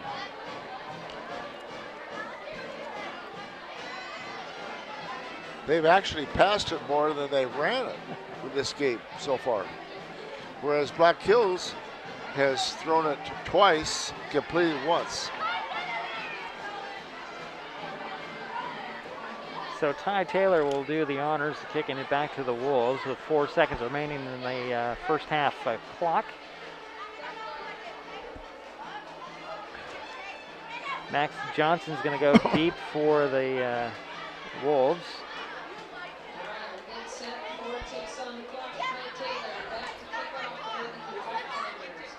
And waiting for the run-up. There's a run-up in the kick. High end over end kick that'll be picked up at about the 14. And there's a flag on the play as Johnson returns it to the 26. 46-yard kickoff.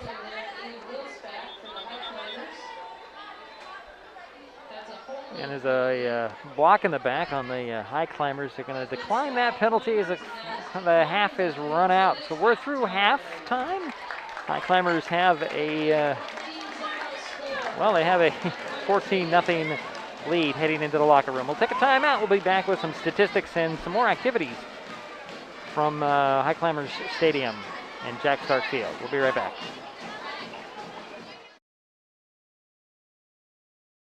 Skip the wait at Mason Health's walk-in clinic. Conveniently reserve your appointment through the Mason General website. That's masongeneral.com/clinic/WIC. You can find a link on masonwebtv.com. Just look for the Skip the Wait ad in the upper left-hand corner.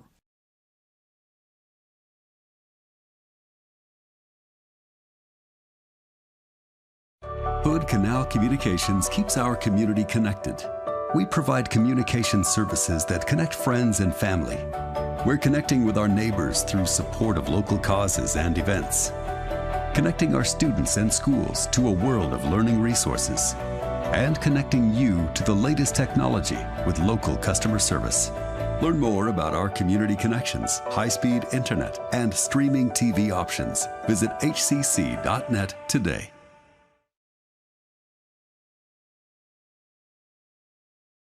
Hi, everyone. Al Roker here. As a guy with his own catchphrase, I appreciate that Smokey's only said, "Only you can prevent wildfires." But I'm filling in because there's a lot more to report.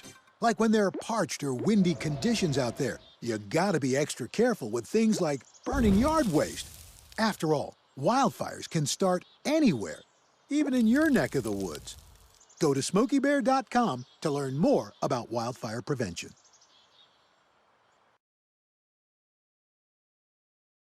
This is a first responder, and same here.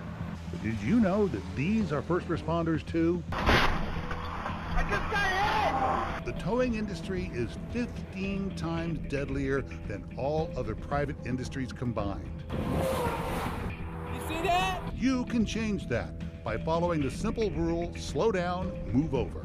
It's the safe thing to do. And it's the law. Make our freeways safer. Slow down, move over.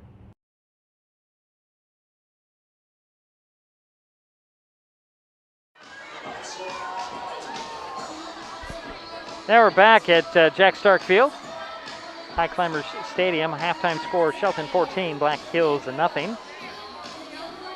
cheerleading squad on there and performing at halftime. Gerry still doing his tallying. Just about ready. Just about ready. We're going to see some of the junior high climbers here in just a moment. You know, just thinking about this, Gerry, when I started this whole Mason Web TV thing, some of the first things I covered were the junior high climber teams, and I was just thinking about that. The Dudley, Goose, Sonic, I think they were all on the one of those teams that I was covering at that time. And the dance team's now going to perform for us.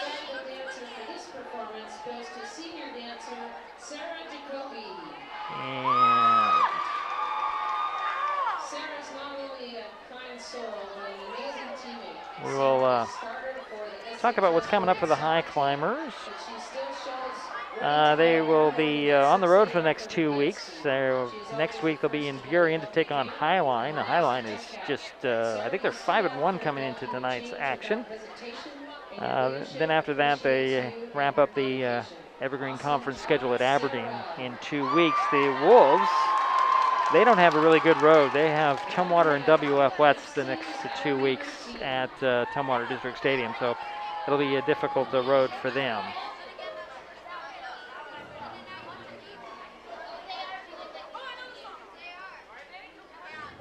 As the dance team is performing here.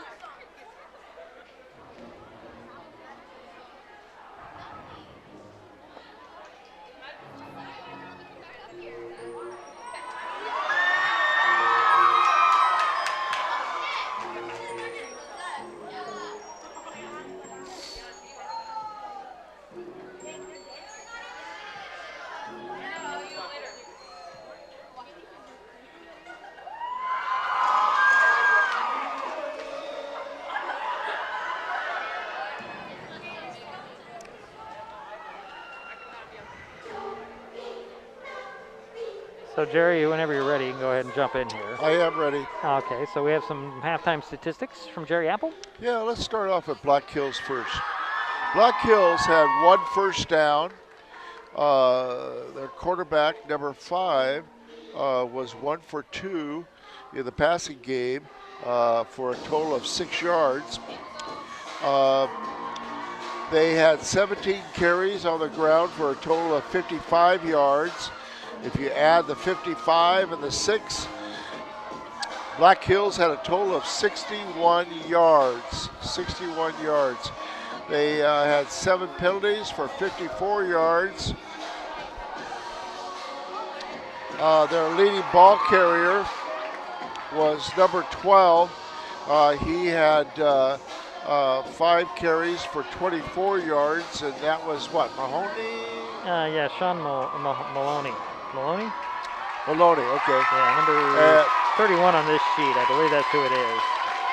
And their other leading ball carrier for Black Hills was number 4, Xander Shepler.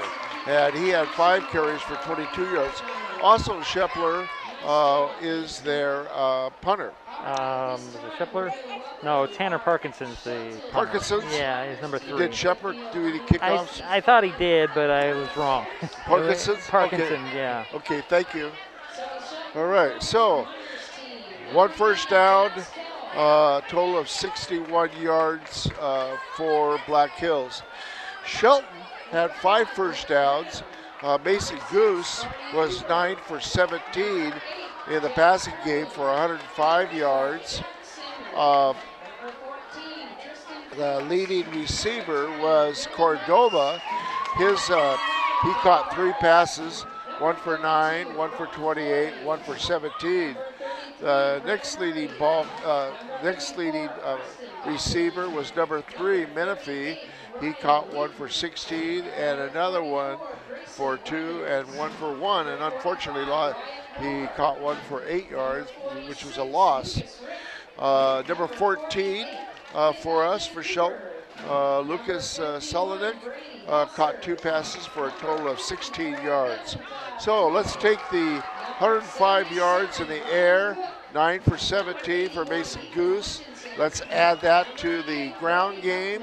And we had 15 carries for 84 yards. So if you add the 84 and the 105, you have 189 yards. The leading ball carrier, of course, for Shelton was Ellington, number 22, Bradley Ellington, and he had 7 carries for 62 yards. Mason Goose was the second leading ball carrier. He had 7 carries for 20 yards. Shelton had 7 penalties for 48 yards, and you're wondering why we got an odd number there, and that is because I want to ask you a question. Okay. When you talk about penalties, you talk about half the distance to the goal line. Are you talking about anything inside the 20? Well, it depends on what the penalty is and where the ball is. Okay. So if you had if you're on the 25 and you had a 15-yard penalty, you can't do 15 yards because you go back, that's half the distance, so it would be 12 and a half. Yeah, okay. Thank you. Yeah. Well, thank you for that explanation. Mason Goose had 2 punts, one for 34, and the second was a really nice punt for 41 yards. Ty Taylor had a kickoff of 46 yards. Thing we need to emphasize too is Bradley Ellington had a 58-yard return, right? And he also had the longest carry from scrimmage, 44 yards. So he's had quite a good night, and he's been very active on defense. I want to highlight a couple of defensive standouts for Shelton. Okay. Blaze Andrews. Also Ryan Makowitz, Whitney, and his number is 33. 33. Yeah. Yep. And Ellington. So those are the 4 I saw as the standouts.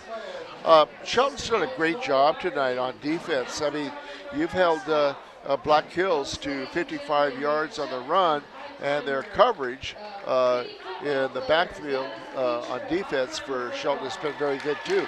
They've limited Black Hills to 1 caught pass. Right. Okay. Out of 2 attempts.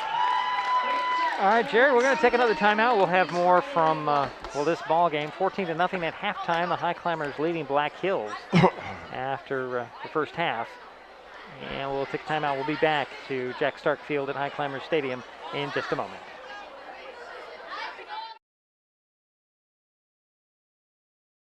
This changes everything. Next TV is here. It's the full-featured digital TV service delivered to your smart TV or connected devices by fast, reliable Hood Canal fiber internet. Record your favorites on a cloud DVR, then watch from anywhere. Pause and rewind live TV, restart or replay shows you've missed, and more. Call or click hcc.net for a special offer on Next TV today.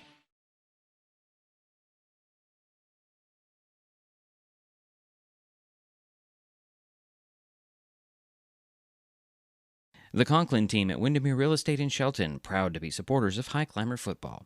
Their commitment to Shelton and Mason County is unmatched. If you know anybody that needs to sell or buy real estate, reach out to the Conklin team. They will be honored to help. When it comes to real estate, there is no substitute for local knowledge. The Conklin team at Windermere Real Estate in Shelton, 360-426-4401. That's 360-426-4401.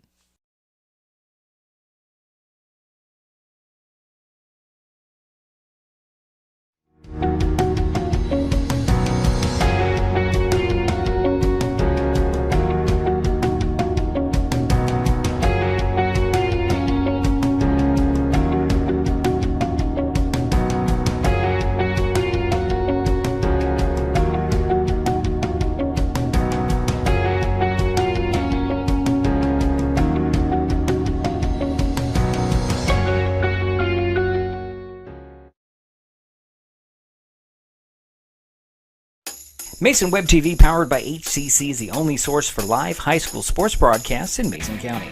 Join us every week this school year for another exciting game. If you want to be part of future broadcasts, contact Mason Web TV right now and become a community broadcast partner. A simple phone call, text, or email can put you in the next broadcast on Mason Web TV, powered by HCC.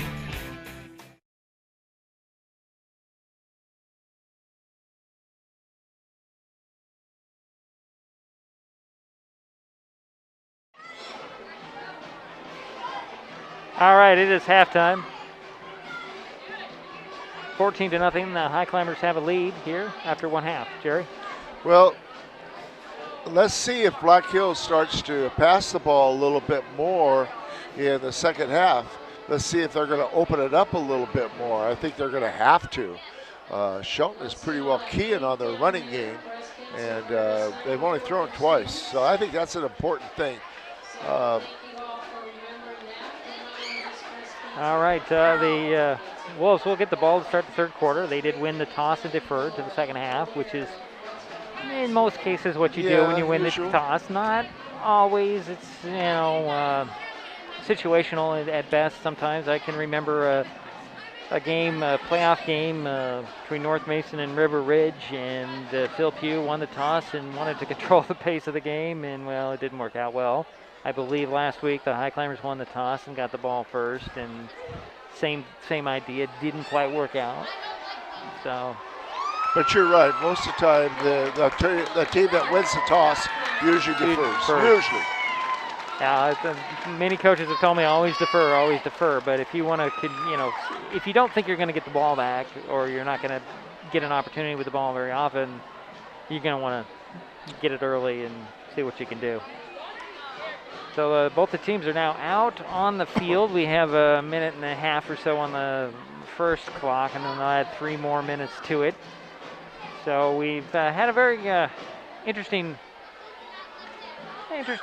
game overall. I mean, the game itself, but then the festivities before the game, and then we had the junior climbers recognized here at halftime, which is always fun to watch the younger guys, the future high climbers.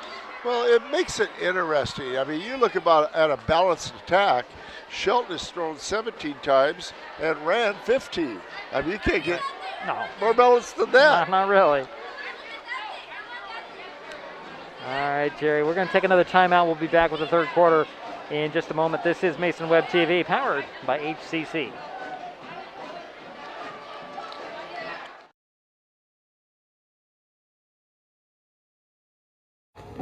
Scene 103, take 1.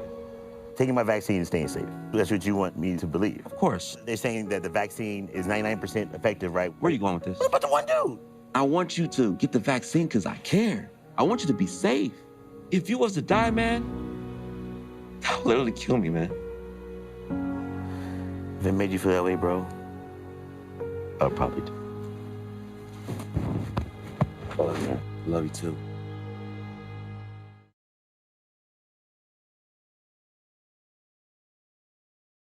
Hood Canal Communications keeps our community connected. We provide communication services that connect friends and family. We're connecting with our neighbors through support of local causes and events. Connecting our students and schools to a world of learning resources. And connecting you to the latest technology with local customer service. Learn more about our community connections, high-speed internet, and streaming TV options. Visit hcc.net today.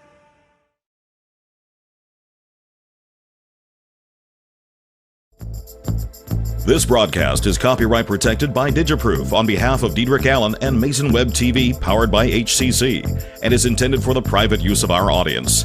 Any rebroadcast or other use of its contents, pictures, descriptions, and accounts without the consent of Mason Web TV, powered by HCC, MasonWebTV.com, and Hood Canal Communications is prohibited.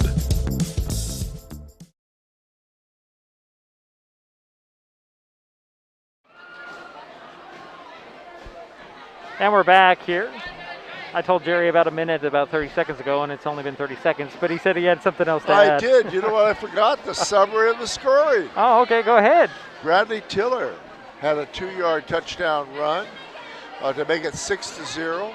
And then Bradley Ellington, had the 2-point after attempt. And that made it 8-0. And then Bradley Ellington, had a 7-yard touchdown pass thrown to him, and that made it 14 to nothing. And the 2-point after attempt was no good. So score is now 14 to 0. 2 touchdowns by the Highclimbers. So you can see that these two teams are going to battle it out here from the second half. So we'll see. Gerry expects a little bit more passing on the part of Black Hills. I think you're going to have to. Yeah, you're down 2 touchdowns. You know, you have no choice. I would think. I watched him in practice, and he seemed to have a pretty good arm.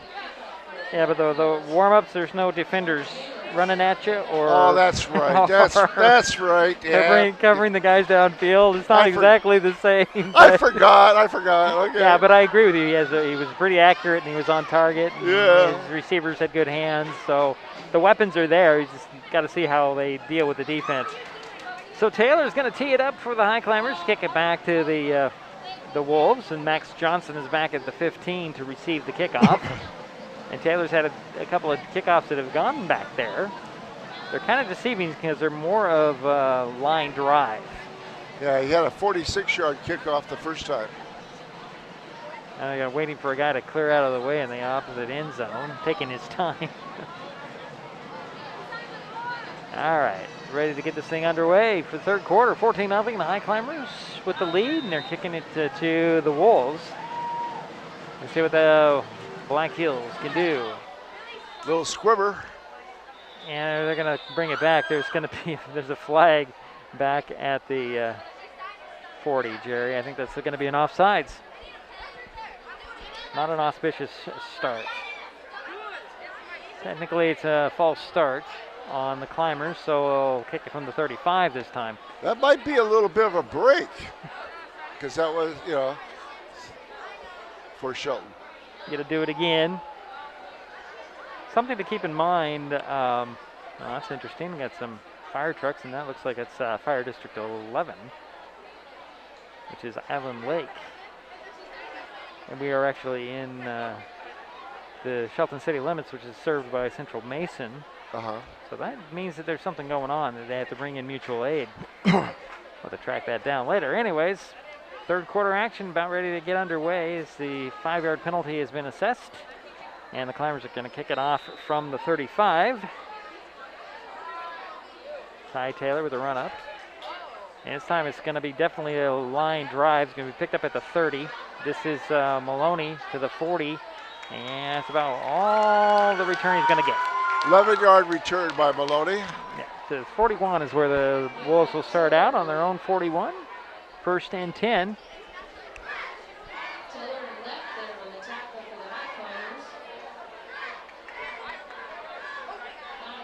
So Wolves are going to take their time in the huddle. Here they come.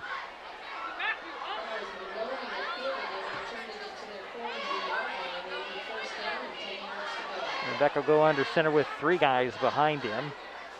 Turn around, hand it off to first guy through. Boy, he got a 9-yard run right up the gut. Number 86, and I don't know who 86 is. Actually, they're going to give him 10 yards.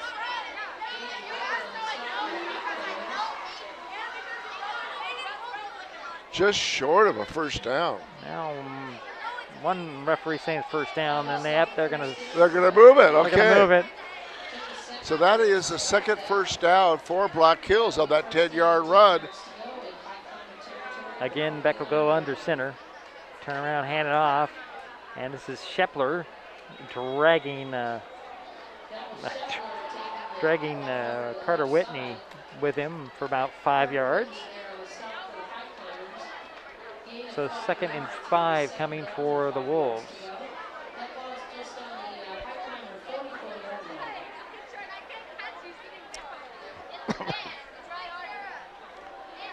So the ball is at the 44 with the 2nd and 5 for the Wolves. I formation. Well, actually it's not. It's like a power I. Hand off to the second guy through. This is Carson's. And he'll bust it open for about 9. Actually, call it 11. And it up to the 33. We're down to the 33. So another 2 first downs in a row for Black Hills on 2 nice carries. Looks like the Wolves are mixing it up on who's getting the ball on the handoff, Gerry. It was a lot their handoffs look a little better, too. Yeah, Hepler was mainly the guy. And this time he's bringing it different. This is Carson's again, and he'll bang and carry guys with him, and he'll get another 11 yards. Travis Carson, sophomore, 5'11", 180. 3 carries in a row where they've averaged 10 to 11 yards. And that puts the ball to 22 of the Highclimbers. And quickly the Wolves are starting to knock on the door here. Yeah, they've had 3 first downs in a row. Beck will go under center again. With those 3 guys behind him and 1 guy wide. And another handoff up the middle. And I don't know who the ball carrier was there. I think it was 86 again, Gerry. Okay. Gain of 5 on the play? Yeah, it was like 5 up to the, down to the 17.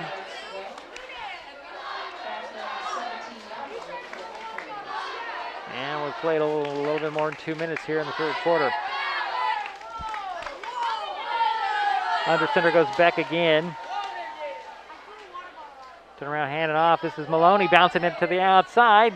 Stiff arms one guy, dances out of bounds inside the 10, about the 6-7 yard line. Gain of 12. It's a 1st and goal.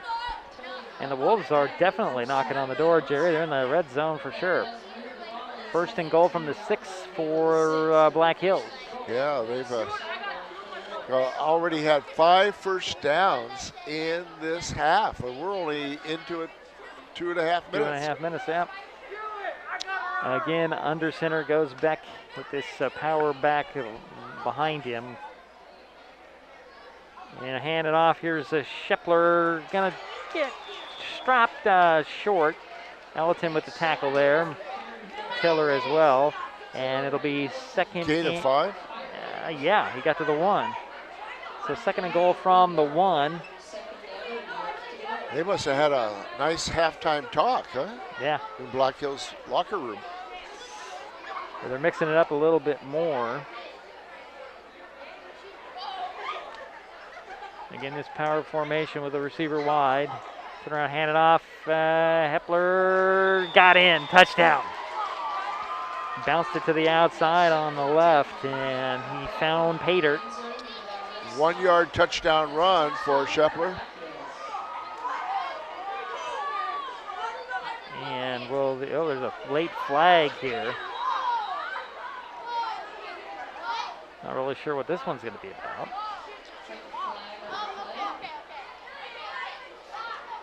Definitely a dead ball penalty here. Well, if it's against Shelton. And it's going to be unsportsmanlike on the Climbers. And will that be assessed at the kickoff? I believe so. I didn't see the indication, but I do believe so because they're not moving the ball back at all. No.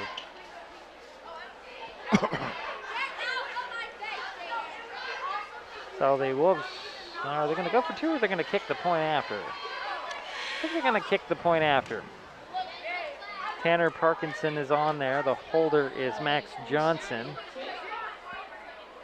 So we'll set it up to kick the point after. Gets the Wolves on the board with 9:02 to go on the third quarter. And the kick is blocked. And I think that's going to be Makowitz. Somebody got a hand on it. I think it was Makowitz blocked the point after attempt. Oh, they're going to say Carter Whitney got his hand on it. Either way, it's a blocked extra point attempt. 9:02 to go, third quarter. Black Hills gets on the board. They trail now 14-6. We'll be right back. That could be a crucial point after attempt.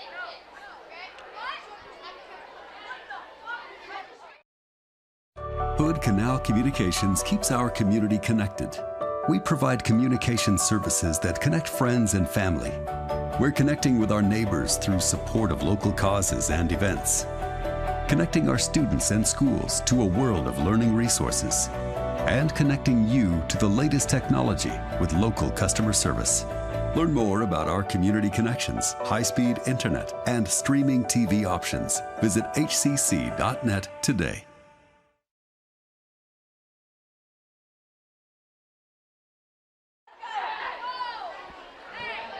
Well, the Black Hills Wolves get on the board. 9:02 to go, third quarter. Took the third quarter opening kickoff and scored. And there's a 15-yard penalty on the Highclimbers, and that'll be moving it up to the 45 of the Highclimbers is where the Wolves are going to kick this thing off, and I would definitely expect a onside attempt at this point, Gerry. I would think so, because if it goes into the end zone, it goes to the 25, right? 20. 20, I mean. Right. Okay, so yeah. It definitely would that be. Or a scribbler. Yeah, try to kick it in the gap between the first and the second lines.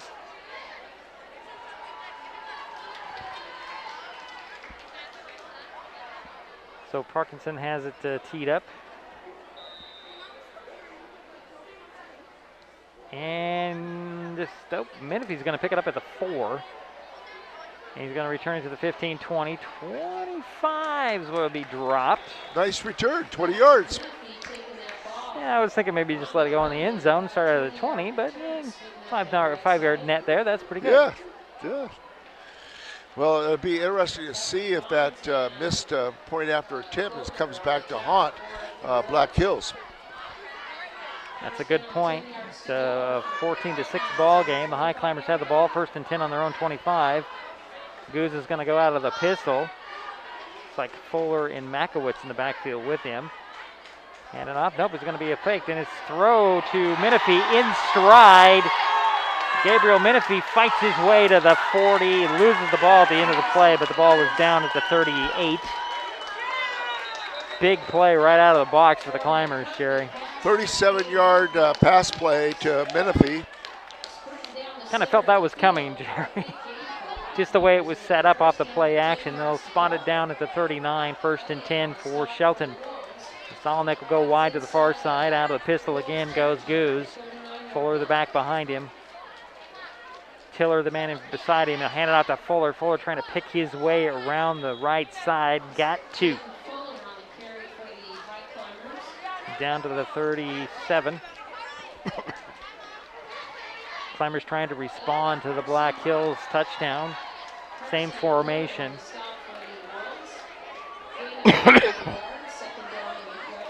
Out of the pistol goes Goose again. Hand it off to Fuller. Fuller straight up the middle this time. Spot him down at the 34. So a 3-yard pickup there.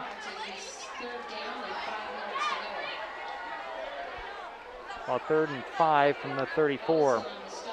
What do you think? Passing situation? I think the play action would work well here. Makowitz is in there to block. Okay. That's, who knows? Oh, they're going to, oh, this is the hammer.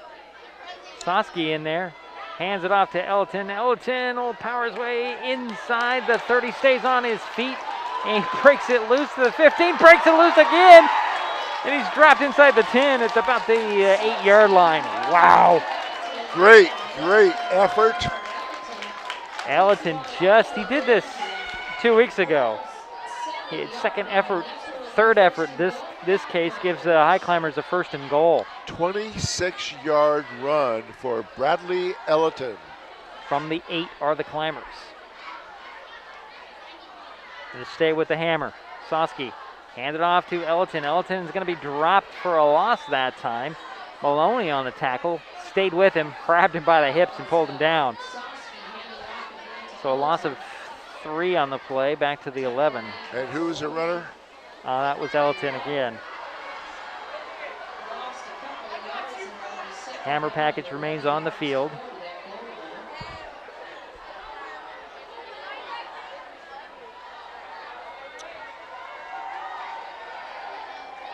This time it's going to be a shotgun, and then they'll shift around, and they're going to call probably a... illegal formation? Well, I didn't even set it. They're going to say offsides on the Wolves, Gerry. That gives the Climbers a 5-yard penalty. interesting. Yeah, it was. I think maybe they were jumping over the line when the High Climbers did their shift. They do a whole formation shift. So they put the ball at the 6-yard line. Yeah, okay. Be second and goal from the 6 now are the Climbers. That's the first time I've seen that ran by Shelton. They're going to do that again. Shift around, and Soski goes out of the gun. He's got Makowitz beside him, pulls it down, hands it off to Elton. Elton, a lot of running room. But he's going to be swallowed under quickly. Good pursuit by the Wolves. But he did pick up some yards, so let's see where they mark it. It looks like he got one. Third and goal from the 5.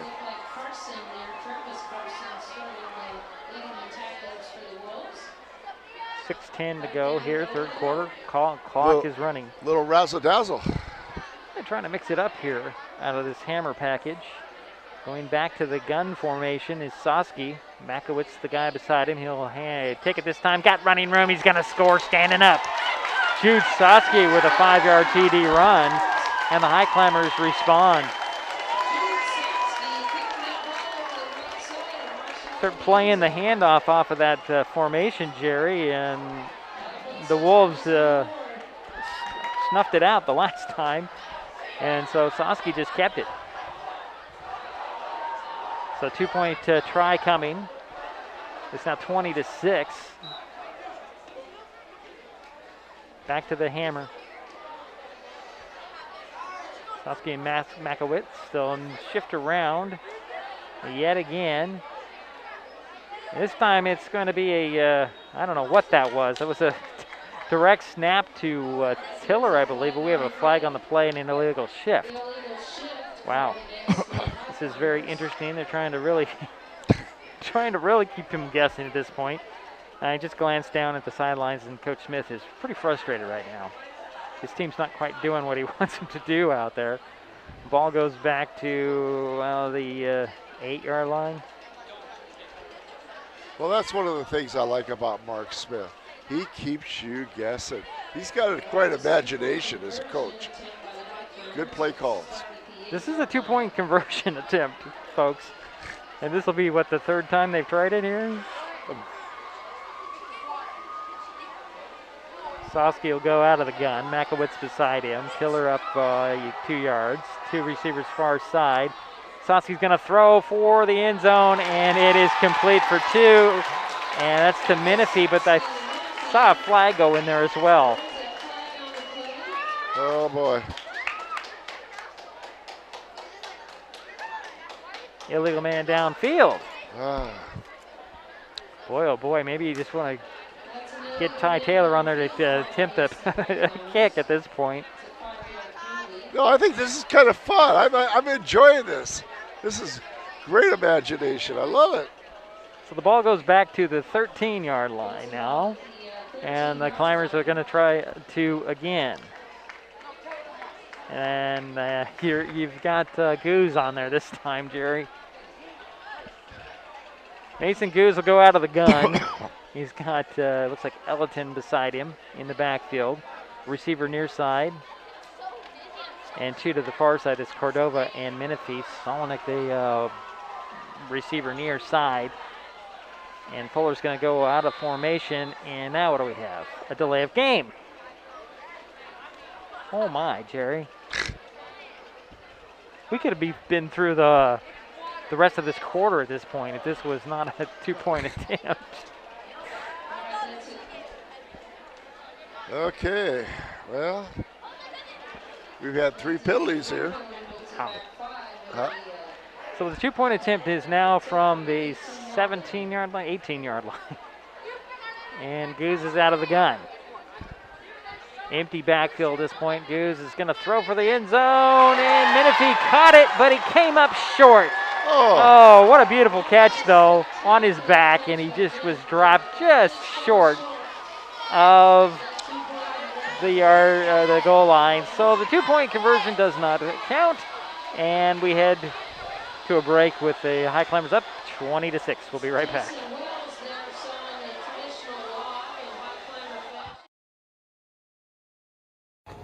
Scene 103, take 1. I have been 100% into getting vaccinated, and then I asked you, and you hesitated. Yeah. I thought we'd be on the same page about this, and we're not. I feel like even if I were to catch it, my body is strong enough to fight it off. What if you're one of those cases and you end up in the hospital? Yeah. That's what I'm scared of.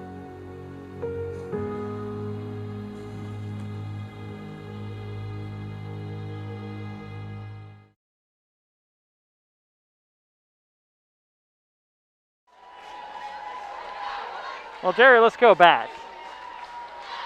That was a 75-yard drive, wasn't it? Yeah, from the 25, From the yes. 25. Okay. The Highclimbers respond to the Wolves touchdown, and they keep their lead at 14, and they lead 20-6.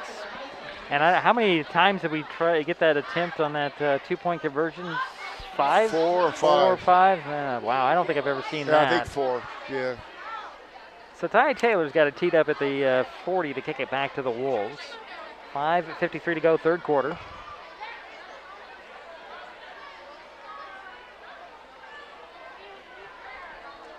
I see a lot of different numbers on this kickoff team, Gerry, that I haven't seen. Taylor's going to boot it, and it's going to be picked up at the 22. This is Maloney. Going to fight his way across the 35 to the 37. 15-yard return by Maloney.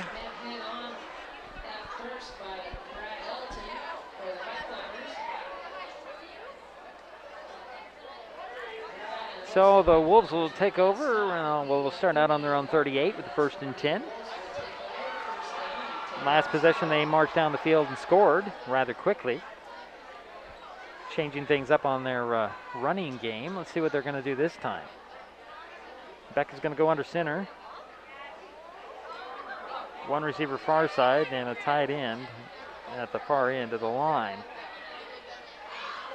Beck hands it off, and this is, I think, a 24. 34. Oh, that's Carson on the carry. Got 94 on the tackle, and number 64, number Jaden Ryder, 54 on the tackle. Jaden Ryder and Tiller, Bradley Tiller, and second down and 8 from the 40. Who was the carry there? 34.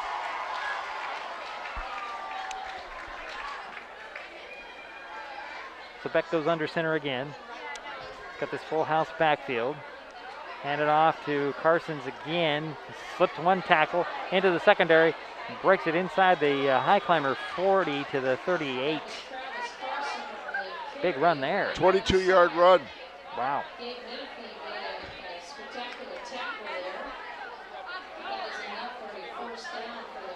So 1st and 10 from the 38. Well, Black Hills has been very successful on the run game this half. Carson wide to the near side. He goes out of the eye. Is back. He'll toss sweep to the left of the, or the right this time, and this is Shepler, no go. Got back to the line of scrimmage. Solonick on the tackle there. Might have got a yard.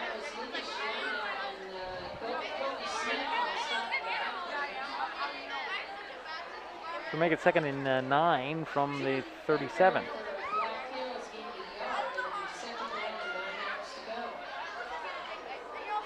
Coach Smith is not happy about something down there, Gerry. Well, I'm not sure if he's very happy right now with his defensive line. So again, out of the I formation goes Beck.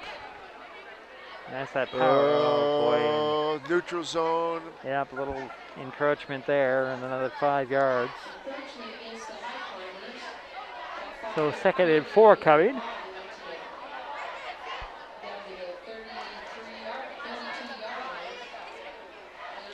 So 74 yards and penalties. Back to the power I go the Wolves with Beck under center. Turn around, hand it off. Here's Shepler. Shepler wrapped up after a short gain, maybe 2-3 yards. And flag goes flying in from the secondary. Boy, that thing went 15 yards to that flag.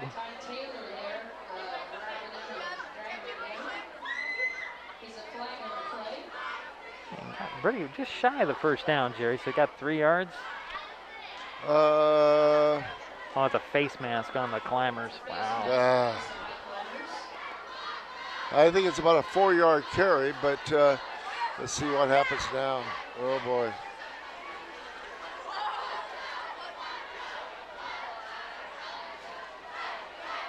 Oh, it's going to be 15 yards.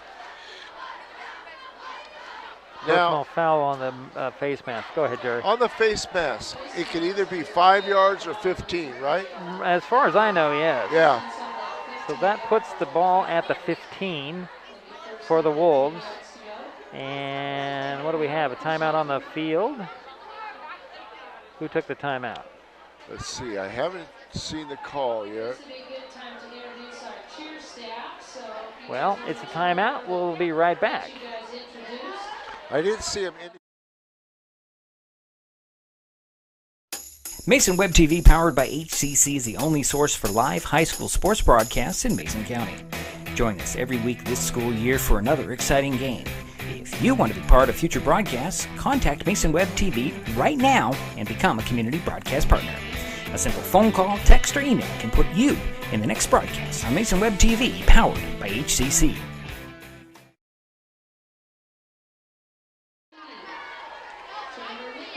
Well, 1st and 10 for the Wolves at the Highclimber 15. The Wolves trying to respond after their first TD, and a quick little handoff to Carsons, and he'll dive to about the 12. Yeah, they give him 2 yards on that, Jerry. Tackled by number 2. Jude Soski with the tackle. And we have a downed Wolf. Looks that might be Hank Spray. Who's the ball carrier? 34. 34. So we have a downed Black Hills player at the 15. And gonna give Carsons a yard pickup to the 14. And we attend to the downed player. Yeah, Travis Carson, number 34, has done a nice job of ball carrying. 6 carries. He's had an 11-yard gain, another 11-yard gain, a 22-yard gain, and a 5-yard gain. So he's been a workhorse here in the second half. Spray gets up and trots off the field. That's good news. So the Wolves have a 2nd and 9 from the 14. Trailing by 14 points with 3:21 to go in the 3rd quarter. They'll wind that clock.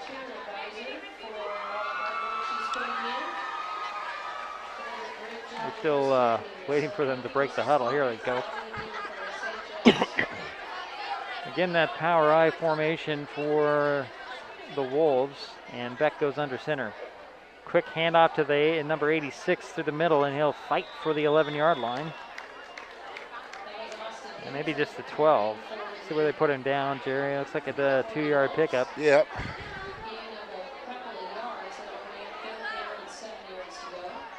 So 3rd and 7 coming. See if the Climbers can pull off a stop at this point. But this power I formation for the Wolves has been working, Jerry.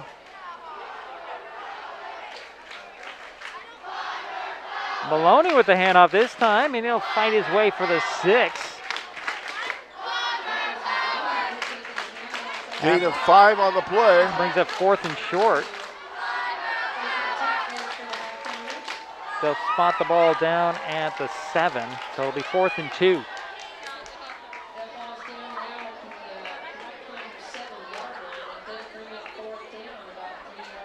Under 2 minutes to go, 3rd quarter.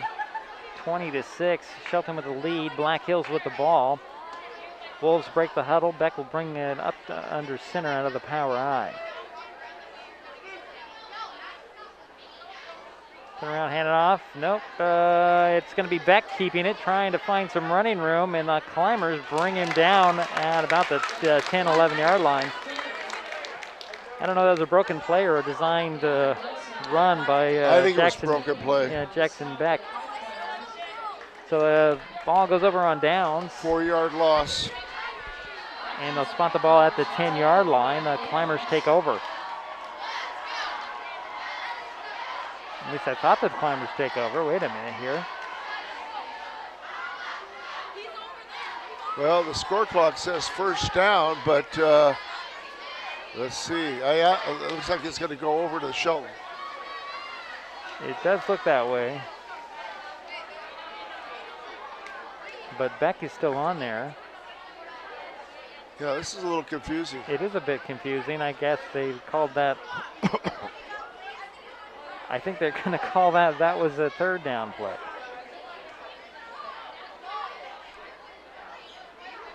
I don't know what happened there, Jerry. They're going to give the Wolves the ball?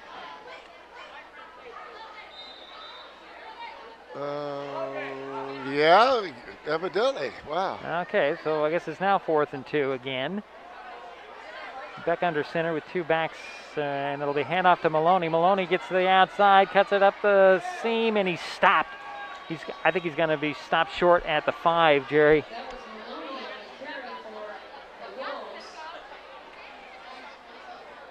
Are they going to give him the first down on this extra play here? I don't understand. That's okay. They say he stopped him short, so the Climbers will take over on the 5 now. Wow. I don't know what that exchange is. I didn't know you could do 5 downs, Jerry. Well, the Climbers are going to be on their own 5 with the 1st and 10 with 1:22 to go in the third quarter. Goose is going to go out of the pistol. It's like Fuller, the back behind him. He's going to play action, dump it long, just over the outstretched hand of Menifee. Incomplete. And there's a flag on the play. Where's the flag, Jerry? Oh, right in the middle of the pack there. Illegal substitution on the Highclimbers. No, that's illegal man down to field, sorry. I don't know how you could do that. That was such a quick play, Jerry. Not to half the distance. So, yeah, 2.5 yards penalty.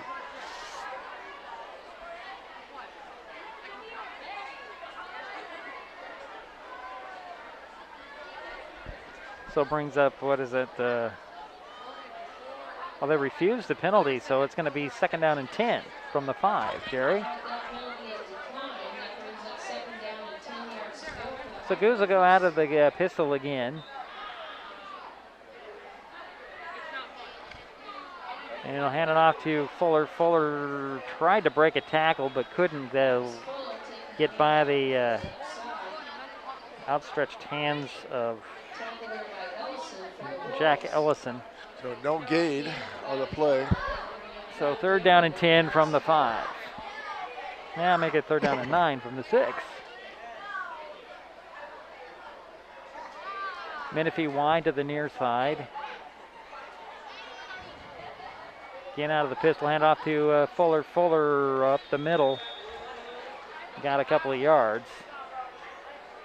Maybe 1, 2. Yeah, give him to the 8, straight up the middle, and it's 4th down. So Goose is going to punt it.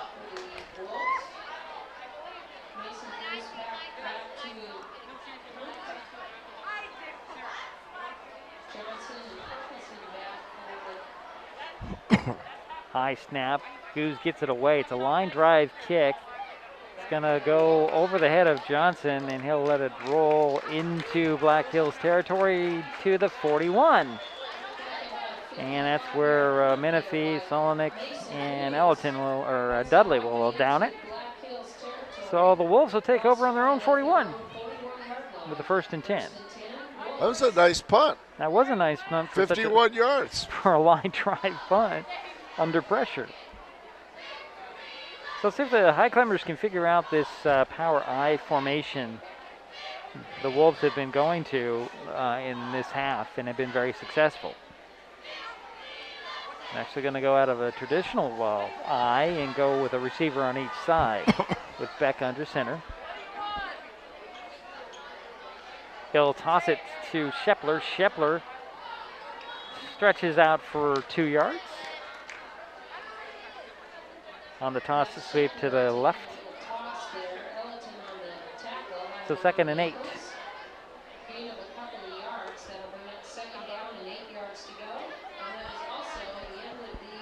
Oh, and we're through 3 quarters, Gerry. That snuck up on me. So 3 quarters in the books. It's 20-6. Shelton on top. We'll be right back.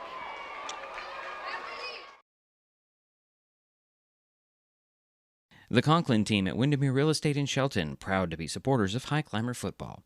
Their commitment to Shelton and Mason County is unmatched. If you know anybody that needs to sell or buy real estate, reach out to the Conklin team. They will be honored to help. When it comes to real estate, there is no substitute for local knowledge. The Conklin team at Windermere Real Estate in Shelton, 360-426-4401.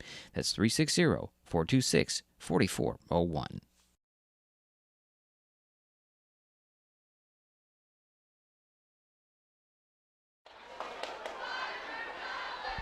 Waiting for the start of the 4th quarter, Gerry. Yeah, that last tackle was done by Bradley Ellerton. Okay. So 2nd and 8 for the Wolves. Or the 2nd and 7, I should say, for the Wolves. Nope, 2nd and 8, I said it right. 43-yard line. Power I formation for the Wolves. 1 receiver near side, and Beck goes under center. Trailing by 14 points. Little trying to do some crisscross action there, misdirection. And the handoff was to Shepler, and he actually lost a yard. The 3rd down and 9. Oh, there is another flag on the field. This is in the secondary. I don't know how you can get a penalty in the secondary if there. Looks like it's going to go on the High Climbers, so it's a personal foul on the High Climbers.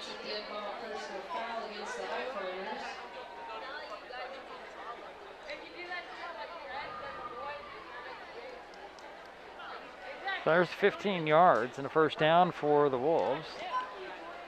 Puts it into High Climber territory at the 43. 93 yards of penalties so far for Shelton. This time the Wolves are going to go out of the pistol and a quick little dump off to Johnson. Johnson got a blocker in front of him and fights his way to the 40, a 3-yard pickup. Makowitz and who was that? Who helped out to Makowitz on that? Oh, Solonic helped him out on that tackle and a 3-yard pickup to the 40, 2nd and 7.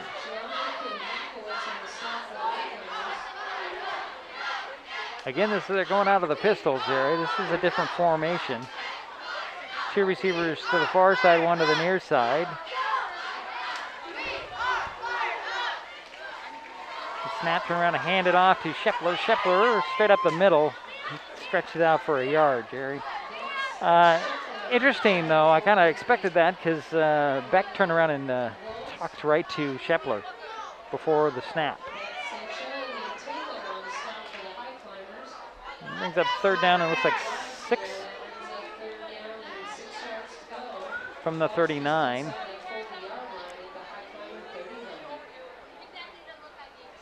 Approaching 10.5 minutes to go in the ball game. 14-point lead for the High Climbers. Black Hills with the ball. And what do we have? A false start on the Wolves.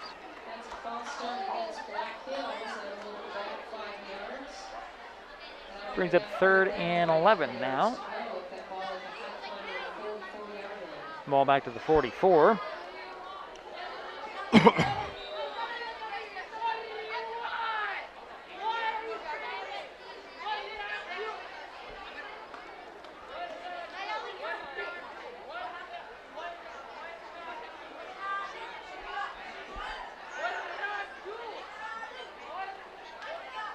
Power I formation again.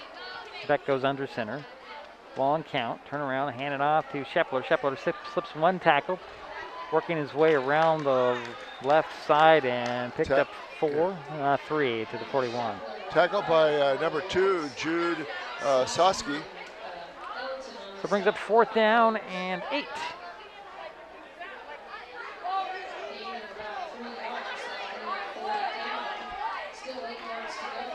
There's a lot of personnel changes for the Wolves, Jerry. I'm not sure what they're doing at this point. Well, it's definitely 4th down territory. Yeah, you would think so. With 9:25 to go in the ball game, you're trailing by 2 touchdowns. Yeah, you have no choice.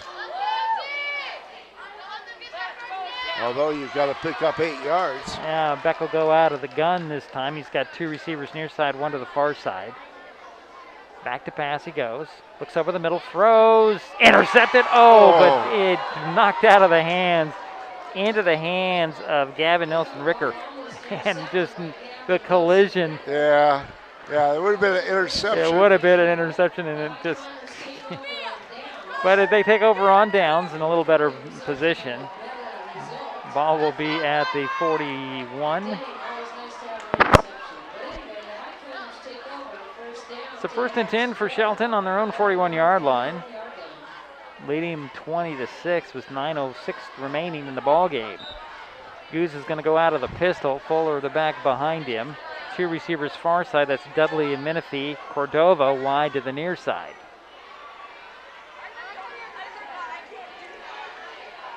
There's the snap, little play action. It'll dump off to Menifee. Menifee slips by one guy, runs into a wall after a 3-yard pickup. Dudley with a good block on the outside, but didn't free him up enough to get more than 3 yards. So 2nd and 7.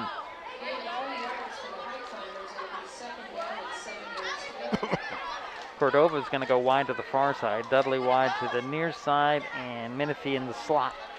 Near side. Out of the pistol will go Goose. Fuller the back behind him. Turn around and throw it complete to Menifee. Menifee's got a blocker.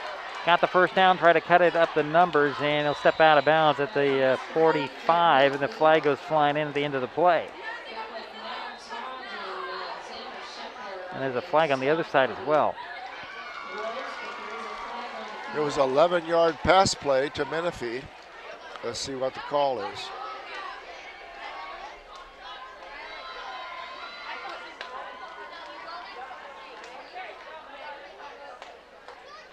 Oh no, a block in the back on the Climbers.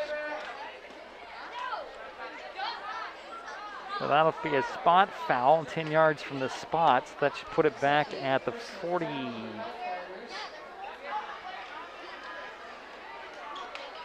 it a personal foul or is it just block in the back? Yeah, it's a block in the back.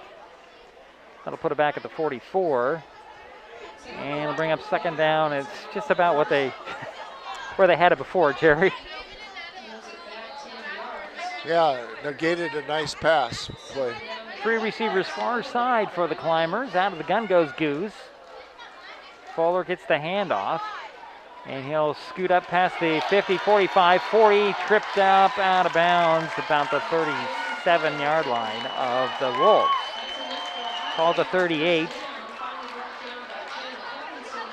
18-yard run by Fuller. I'm looking back there. The chain gang did not want to move, Jerry, and I was looking for a flag, but there wasn't one. 1st and 10 for the Highclimbers at the 36-yard line. Actually is where they're going to finally spot the ball.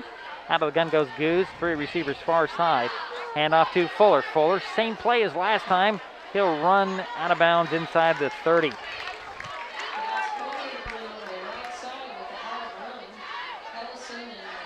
Going to be about a yard short, Jerry.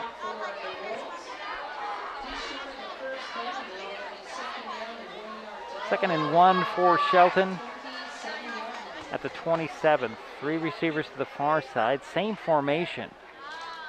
Fuller in the backfield. Now they're going to go out of the pistol now. Goes Menifee, Dudley, and Cordova from the inside out on the far side.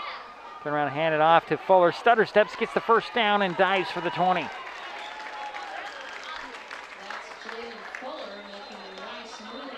Seven-yard run.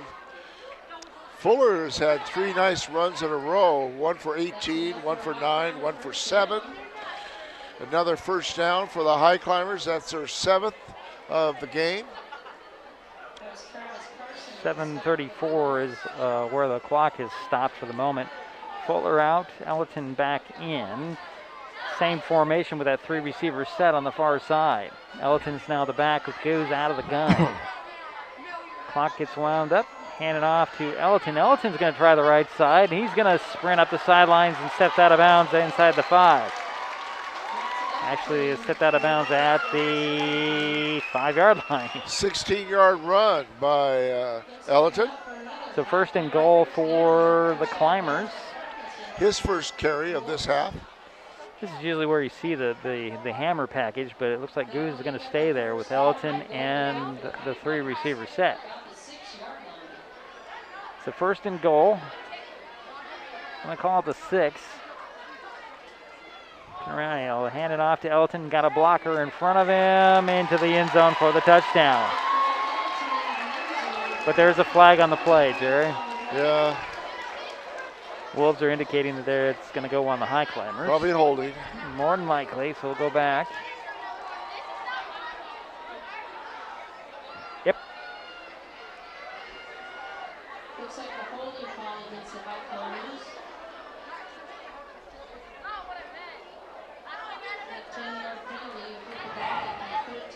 Then bring the ball back to the 13-yard line. The penalties have hurt Shelton. They've had 15 penalties for 113 yards.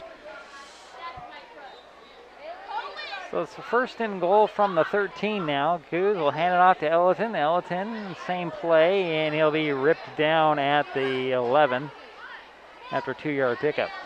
Tackled by number 2. That's Max Johnson. And here comes the hammer package, Jerry. Soski, Makowitz, Tiller, Dudley, Ellerton, Menifee, actually. Second down and goal from the 11. Soski hands it off to Ellerton. Ellerton's trying to make a guy break. Oh, boy. He scored, Jerry. What an effort. What an effort. Again, he was stopped at about the 5-yard line, and he manages to get points. The guy can just sense where the end zone is almost every time in that formation. And that is his second touchdown of the game, second touchdown run, and that was a 12-yard touchdown run by Ellerton. Increases the Climber lead to 20. It's 26-6. And for the 2-point conversion, and here we go again with the shifting out of this hammer package. And again, that inside direct snap, and it's a good 2-point conversion, but a flag comes flying in at the end. Was it Makowitz on the carry? I don't know where they go with that snap, Jerry. Well, I'll tell you what, the quarterback on that one really faked it well. Oh, they're going to pick up that flag. So it is now 26-6. We'll take a timeout, or 28-6, excuse me. And we'll take a timeout. We'll be right back.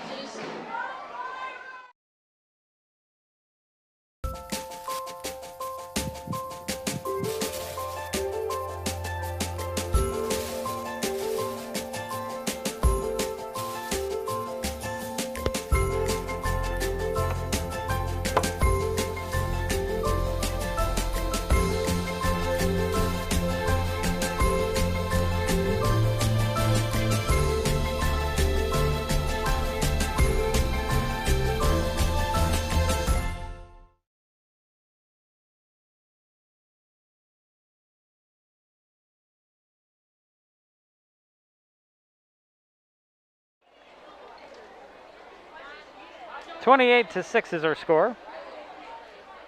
Highclimbers going to kick it back to the Wolves. 6:37 to go in the ball game. Jerry, I got to say this: these young ladies behind us are driving me nuts. Oh. All right, just had to get that off my chest. That's too bad. It's just bummer. Bummer. Well, I don't know if they spilled or did something with water over here, and I'm not really happy when I'm talking about expensive electronic equipment. So Ty Taylor has it tried to get it teed up at the 40 to kick it back to the Wolves as the Climbers have increased their lead to 22 points. 6:37 remaining in the ball game. There's the run up. This one's a pooch kick. It's going to be picked up at the 25. This is the Carson. Carson returns it to the 36, 37 yard line. Well, the thing for Shelton on these what we call pooch kicks, Black Hills has not had any good returns that I know of. No, they haven't. They've been right around 15. Yeah, 10, 15 yards. Yeah. That was good for about 11. So the Wolves will start out on their own 37 with the 1st and 10 out of the pistol. Will actually out of the gun will go Beck.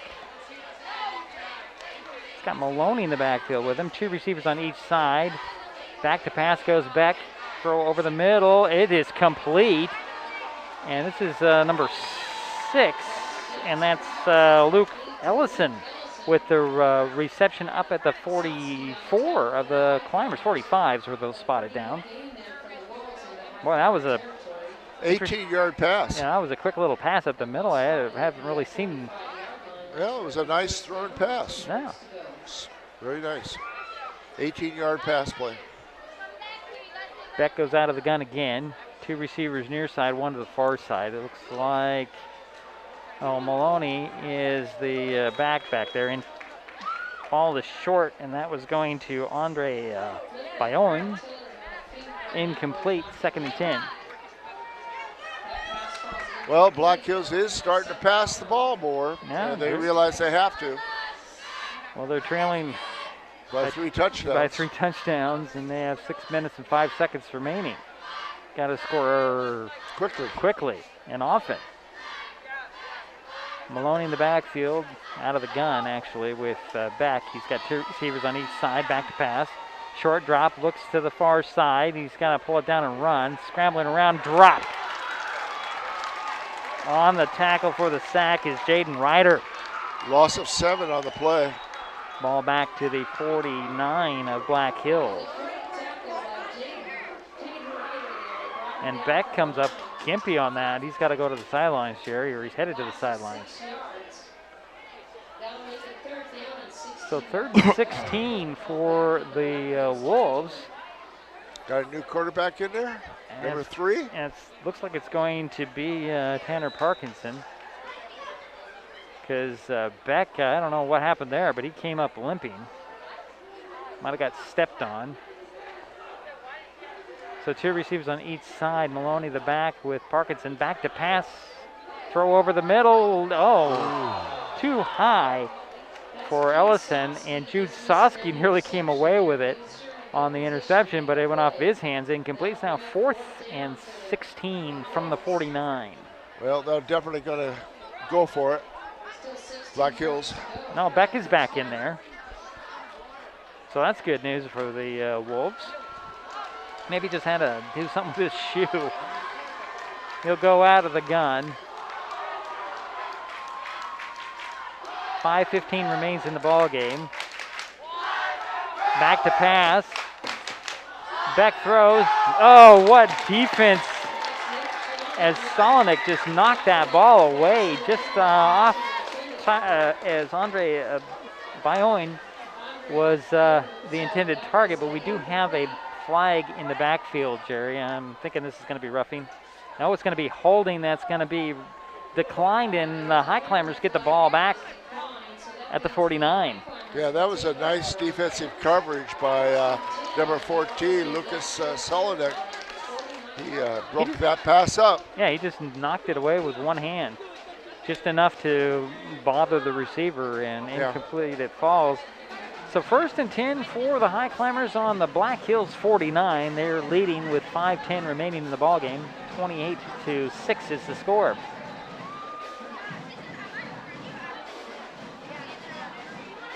Got new players out there, Gerry. It looks like Haskins in there at running back. And Soski's in there at quarterback, and he takes a direct snap, and he's up the sidelines, stays in bounds, and he's dropped at about the 25. 24-yard run by Jude Soski.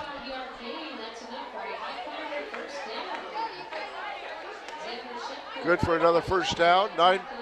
That's. Soski's going to go out of the pistol with Haskins behind him. 2 receivers far side, one to the near, or 2 near side, one to the far side. Haskins with the handoff. He'll get maybe 2, and there's a flag at the end of the play, Gerry.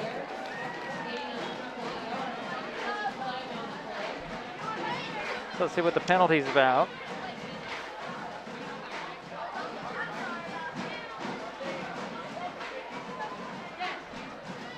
Unsportsmanlike conduct on the Wolves.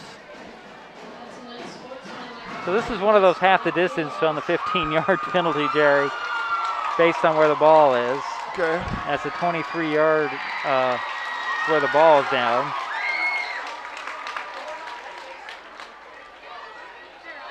So it should put about the 11. Now 12 is where they're going to spot the ball. 1st and 10 for the Highclimbers on the 12. Soski will go out of the gun. He's going to tuck it under and run. And he's got nowhere to go with a lot of white jerseys around him. And then a flag at the end of that play as well. Now it looks like that's going to go on the Wolves. Yeah.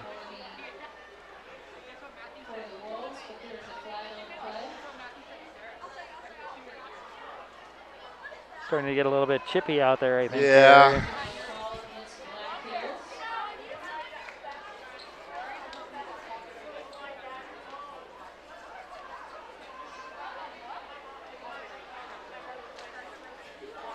Wait for the official call here. Another unsportsmanlike on the Wolves. That puts the ball inside the 10 at the 8-yard line. Yeah, half the distance again. And there'll be a timeout on the field by Black Hills. So we'll step aside. We'll be right back. 4:29 to go in the ball game. 28-6. Shelton with the lead and the ball.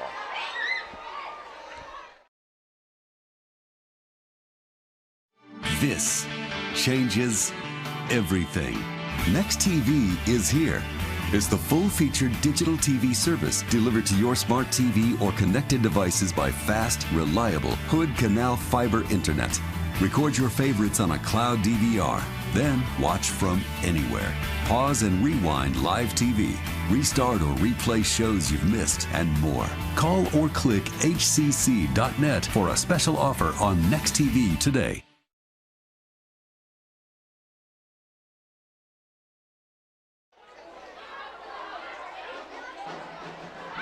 So the Highclimbers have a 2nd down.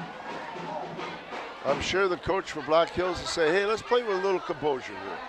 They're going to call it a 2nd and 6 from the 8 are the Climbers.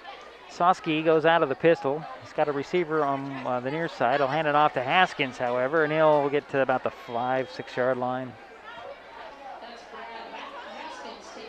Brings up 3rd down. Gain of 4 on the play. They'll put it at the 5.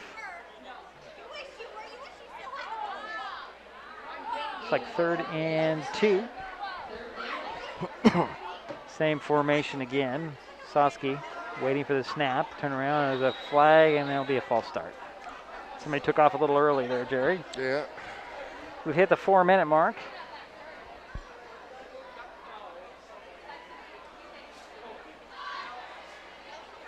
And I'll mark off the penalty, bring it back to the 10-yard line. Brings up 3rd down and 8.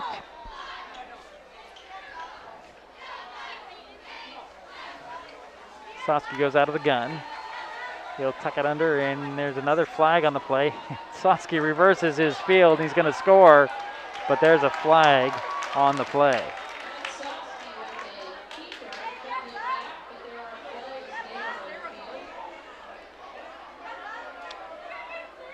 And we'll see what the penalty is. See if it negates the 10-yard touchdown run by Jude Soski.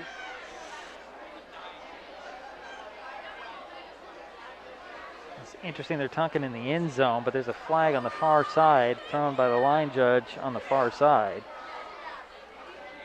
Now they're talking to the guy who threw the flag.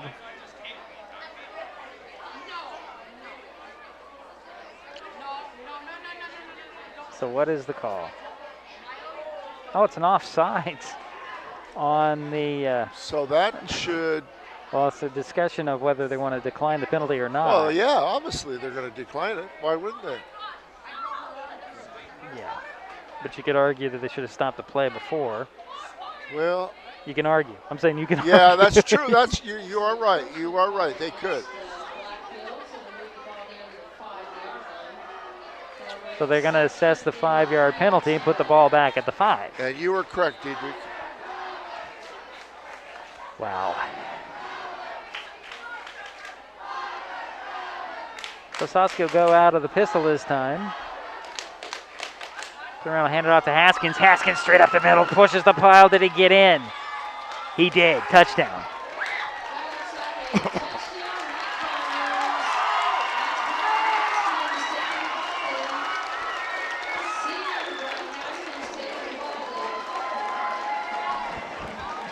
So Brad Haskins Jr. gets the 6.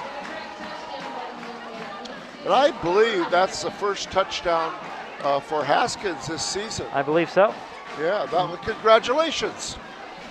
And that's hence the celebration on the. So there's another 2-point conversion attempt. Soski out of the gun with Haskins beside him. 2 receivers wide to the near side, 1 to the far side. A little play action for Soski. Throws to the end zone. It's caught. Jumping up there and grabbing it out of the air is Lucas Solonic, and the 2-point conversion's good. 3:47 to go in the ball game.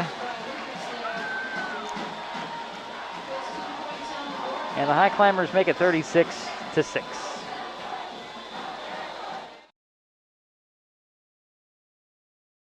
Mason Health is partnering with Curative to provide no-cost shallow nasal COVID-19 testing. A testing kiosk is located outside 237 Professional Way in Shelton. Kiosk hours are 8 a.m. to 2 p.m. weekdays. Testing is available by walk-up or appointment. Test results are delivered electronically within 24 to 48 hours. Schedule an appointment at curative.com. You can find a link in the upper left-hand corner of masonwebtv.com. If you have any questions about COVID-19, symptoms, vaccines, or testing, please contact your provider's office.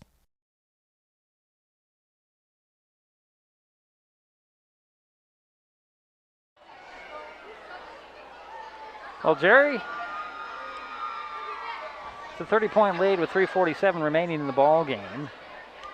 Highclimbers taking advantage of the Wolves.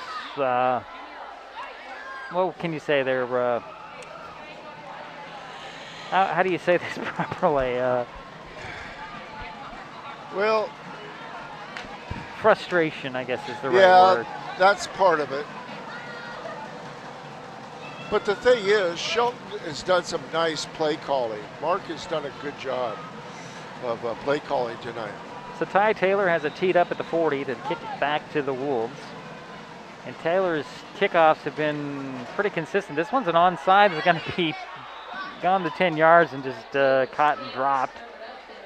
And that was Caden Lohr, who just grabbed it and wisely just dropped. Yeah. That's the smartest play he can do. Just grab it and drop it.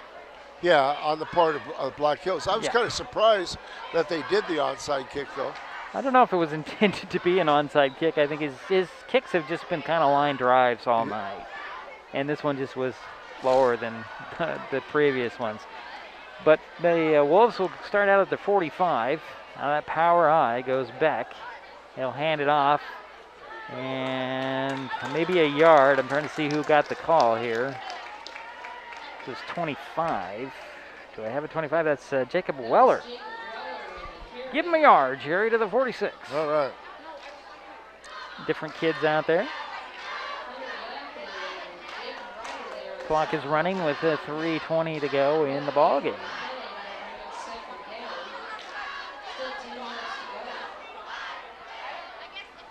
Now they're actually not going to give him much of a gain on that. Again, under center goes Beck. Hand it off. And here's Weller again. He'll get up to the midfield.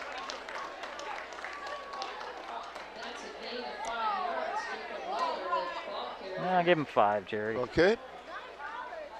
Brings up 3rd and 5 from midfield.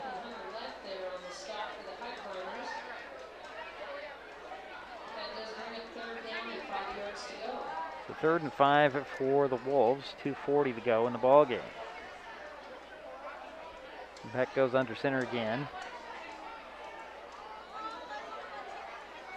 Snaps the ball, quick little dump off, and incomplete. It falls.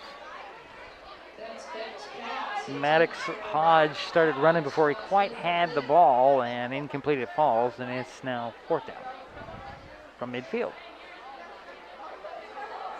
And it looks like Parkinson's going to come on to punt it back to the Highclimbers.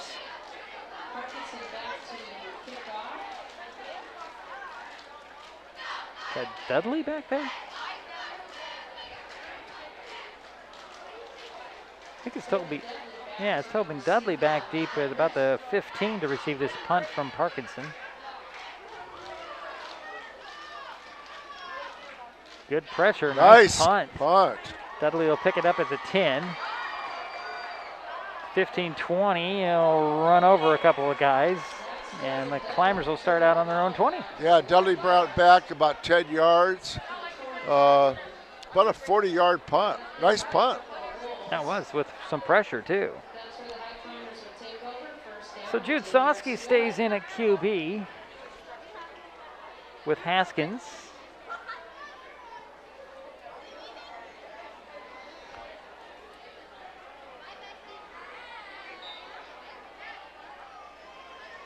Makowitz is an up back. Got Menifee wide to the near side. Little play action for Soski. Stays on his feet, and then he's swallowed under. Good attempt to stay on his feet, but good penetration by the Wolves. Yeah, a loss of 4. Well, that put it to the 17, Gerry, so it's only going to be 3-yard pickup, or 3-yard loss. Yeah, you're right. Soski will go out of the pistol again. 1:45 remaining in the ball game. Turn around and hand it off. And this is Makowitz on the carry. He'll get across the 20 to the 22. Gain of 5 on the play. Brings up 3rd down and 7. I'm a bit confused, Gerry. Never mind. I'm just not remembering properly. So 3rd and 7 from the 23 are the Highclimbers. Clock is running, 1:10 remaining. Soski goes out of the pistol. Taking his time. Waiting for the referee in the secondary to hold up his hand. That means 5 seconds. And here comes the blitz. And a handoff to Makowitz again. And can't get anywhere. Dropped at the 19 and a loss of 4 or 5 on the play. Well, I think you got to look at his forward motion. Yeah, oh, yeah, I guess. Okay, so you're right. So brings a 4th down with 30 seconds remaining. And I think you just take a knee at this point. Yeah.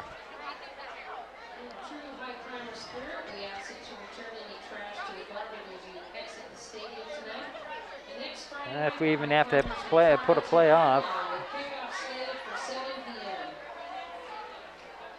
So there's the 5 seconds. So they're going to have to get a snap off here, Gerry. Yeah. Soski's they're going to take the penalty. Oh, they didn't have to get a snap off. So the Highclimbers return to the win column with a 36-6 victory over Black Hills tonight. We'll take a timeout. We'll be back with some final statistics and more from Jack Stark Field at Highclimber Stadium in just a moment on Mason Web TV, powered by HCC.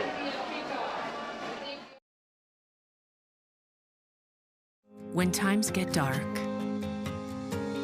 we can't see the help that's all around us. Let 211 be your guiding light for help with food, healthcare, and other resources. 211, how can I help you? Call 211 or visit 211.org. 211, get connected, get help.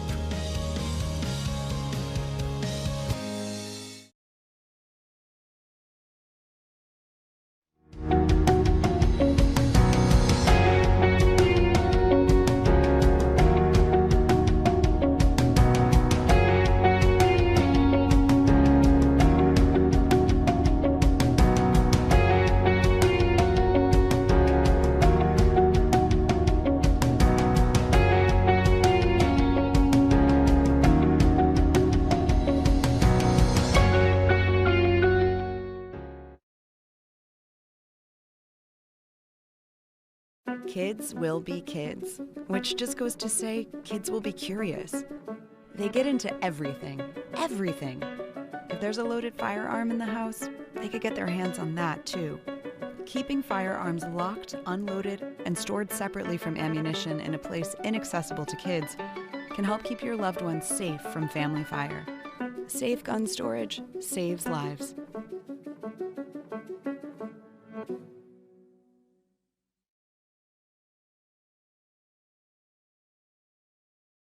Hood Canal Communications keeps our community connected. We provide communication services that connect friends and family. We're connecting with our neighbors through support of local causes and events. Connecting our students and schools to a world of learning resources. And connecting you to the latest technology with local customer service. Learn more about our community connections, high-speed internet, and streaming TV options. Visit hcc.net today.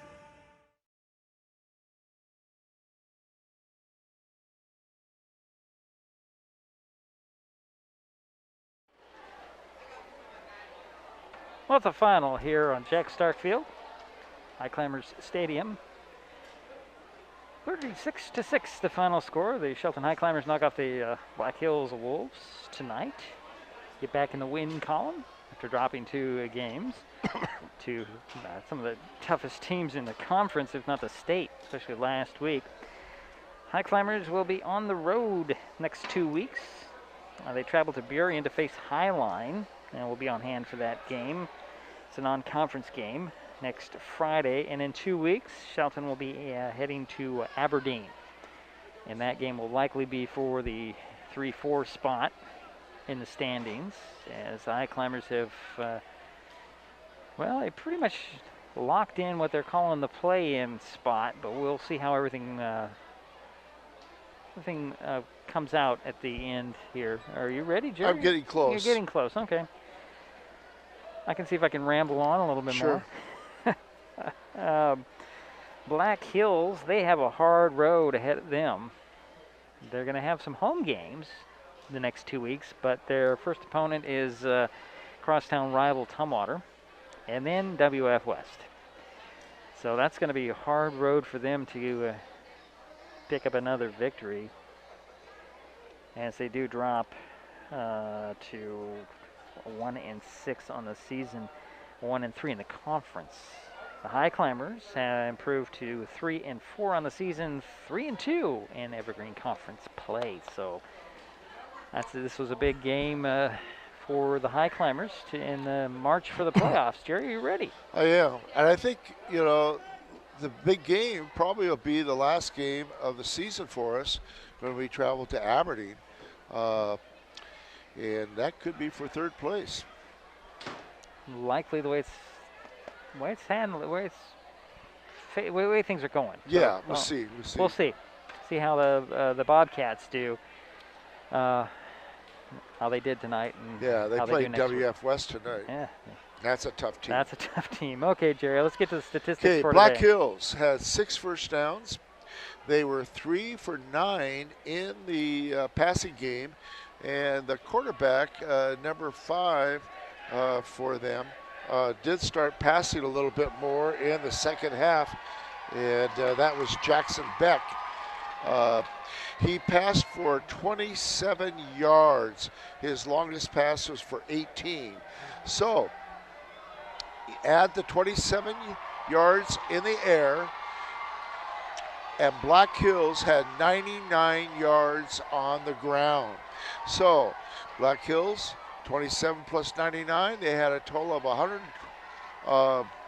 Whoops, my fault.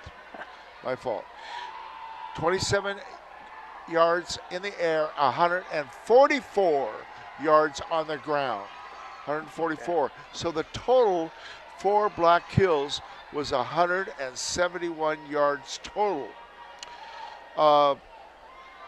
And they had 11 penalties for 86 yards. You know, starting that second half, it was interesting. I thought Black Hills was going to started off with a very effective running game in the second half, especially a couple nice carries by number 34 for them, and that was Travis Carson.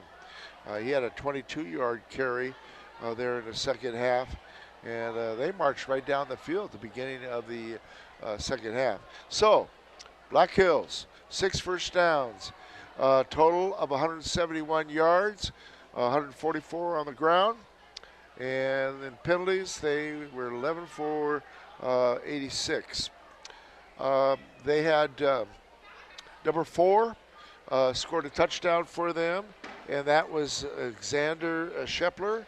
He had a 1-yard touchdown run. The point after attempt was blocked. So they had 6 points total. Now let's go for Shelton. Shelton had 10 first downs. They were 13 for 20 in the air.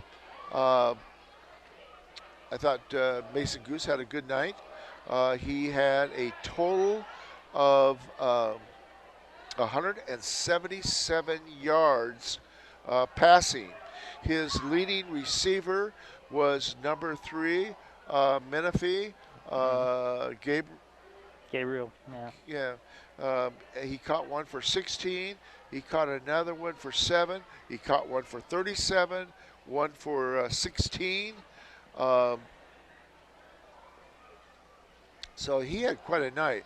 Cordova caught 3 passes, one for 9, one for 28, and one for 17.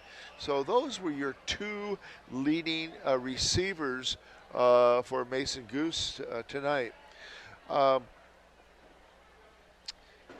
So add the 177 on the ground and or 177 in the air and the 100 on the running game. They had a total of 277. Let's look and see who the leading ball carrier was, and yep, it was Ellington. In the first half, he had 7 carries for 62 yards. In the second half, he had 2 carries for 28 yards. So that gives him a total of 90 yards on 9 carries. That's a 10-yard average. Wow. The other leading ball carrier was number 23. He had quite a good second half. He had 8 carries in the second half for 40 yards, 1 for 18, 1 for 9, and 1 for 7. So Fuller stepped up in the second half. Goose also had 7 carries for 20 yards. So those were your 3 leading ball carriers. And number 30, Haskins, had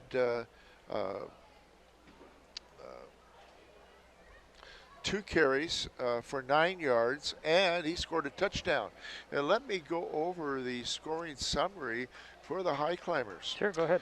Bradley Tiller had a 2-yard touchdown run, and then Bradley Ellington, had a 2-point run. And then Ellington caught a 7-yard touchdown pass.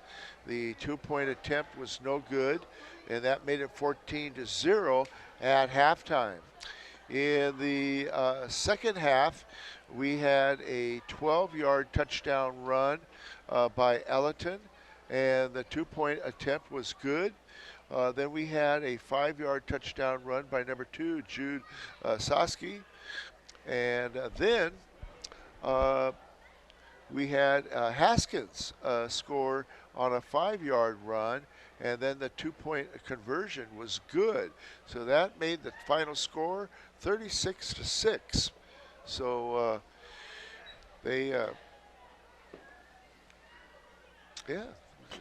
I was impressed tonight, and I think, I don't know about next week's game as far as going up, go up to Burien. We'll see what happens. That'll be a non-conference game. Right. But I think Shelton is going to go down to Aberdeen and play very well. That's my prediction. Okay. Well, Gerry, I got to thank you for your statistics as always. And we mentioned it. Need something else there, Gerry? I do. Okay. I want to give somebody else credit. Go ahead. We don't give these people enough credit. And Ty Taylor had a 46-yard kickoff. Most of the time he was very effective with the Scribblers. And Black Hills just didn't make any nice returns. I mean, 10 to 15 yards maybe at the most on their returns. So that was pretty effective. And I mentioned Bradley Ellington, the 50-yard return. Mm-hmm. Yeah, good. Blaze Anderson stuck out on defense. And Blaze Anders. Sorry about that, Blaze. Andrews. Yeah. Blaze. We're going to get this right. Blaze Andrews. Nice defensive game.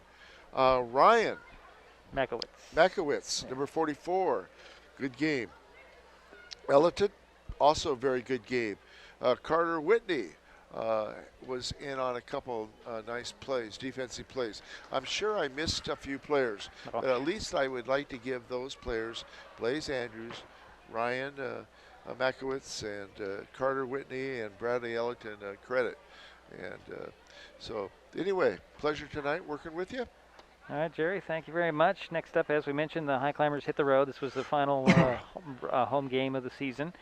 They'll travel to Burien to face Highline, and going into the night, I believe Highline was 5-1 and just running over people down in the Kingco. I believe they're in the Kingco lead.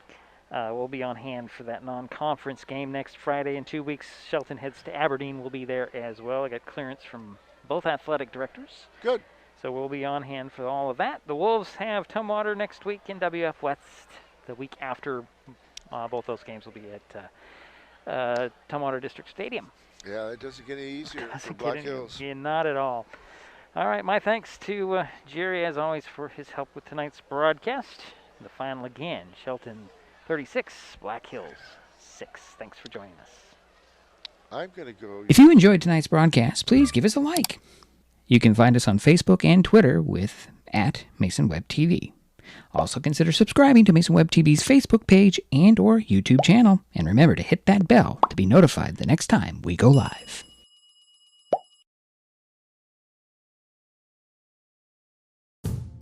This broadcast on Mason Web TV powered by HCC was made possible by Mason Health. United Community, Empowered People, Exceptional Health. The Conklin team at Windermere Real Estate in Shelton. When it comes to real estate, there's no substitute for local knowledge. The Shelton Highclimbers Football Booster Club, benefiting players in the Shelton High School football program by raising funds, organizing volunteers, and building community support. And by Hood Canal Communications, keeping our community connected since 1934. Thanks for watching Mason Web TV, powered by HCC.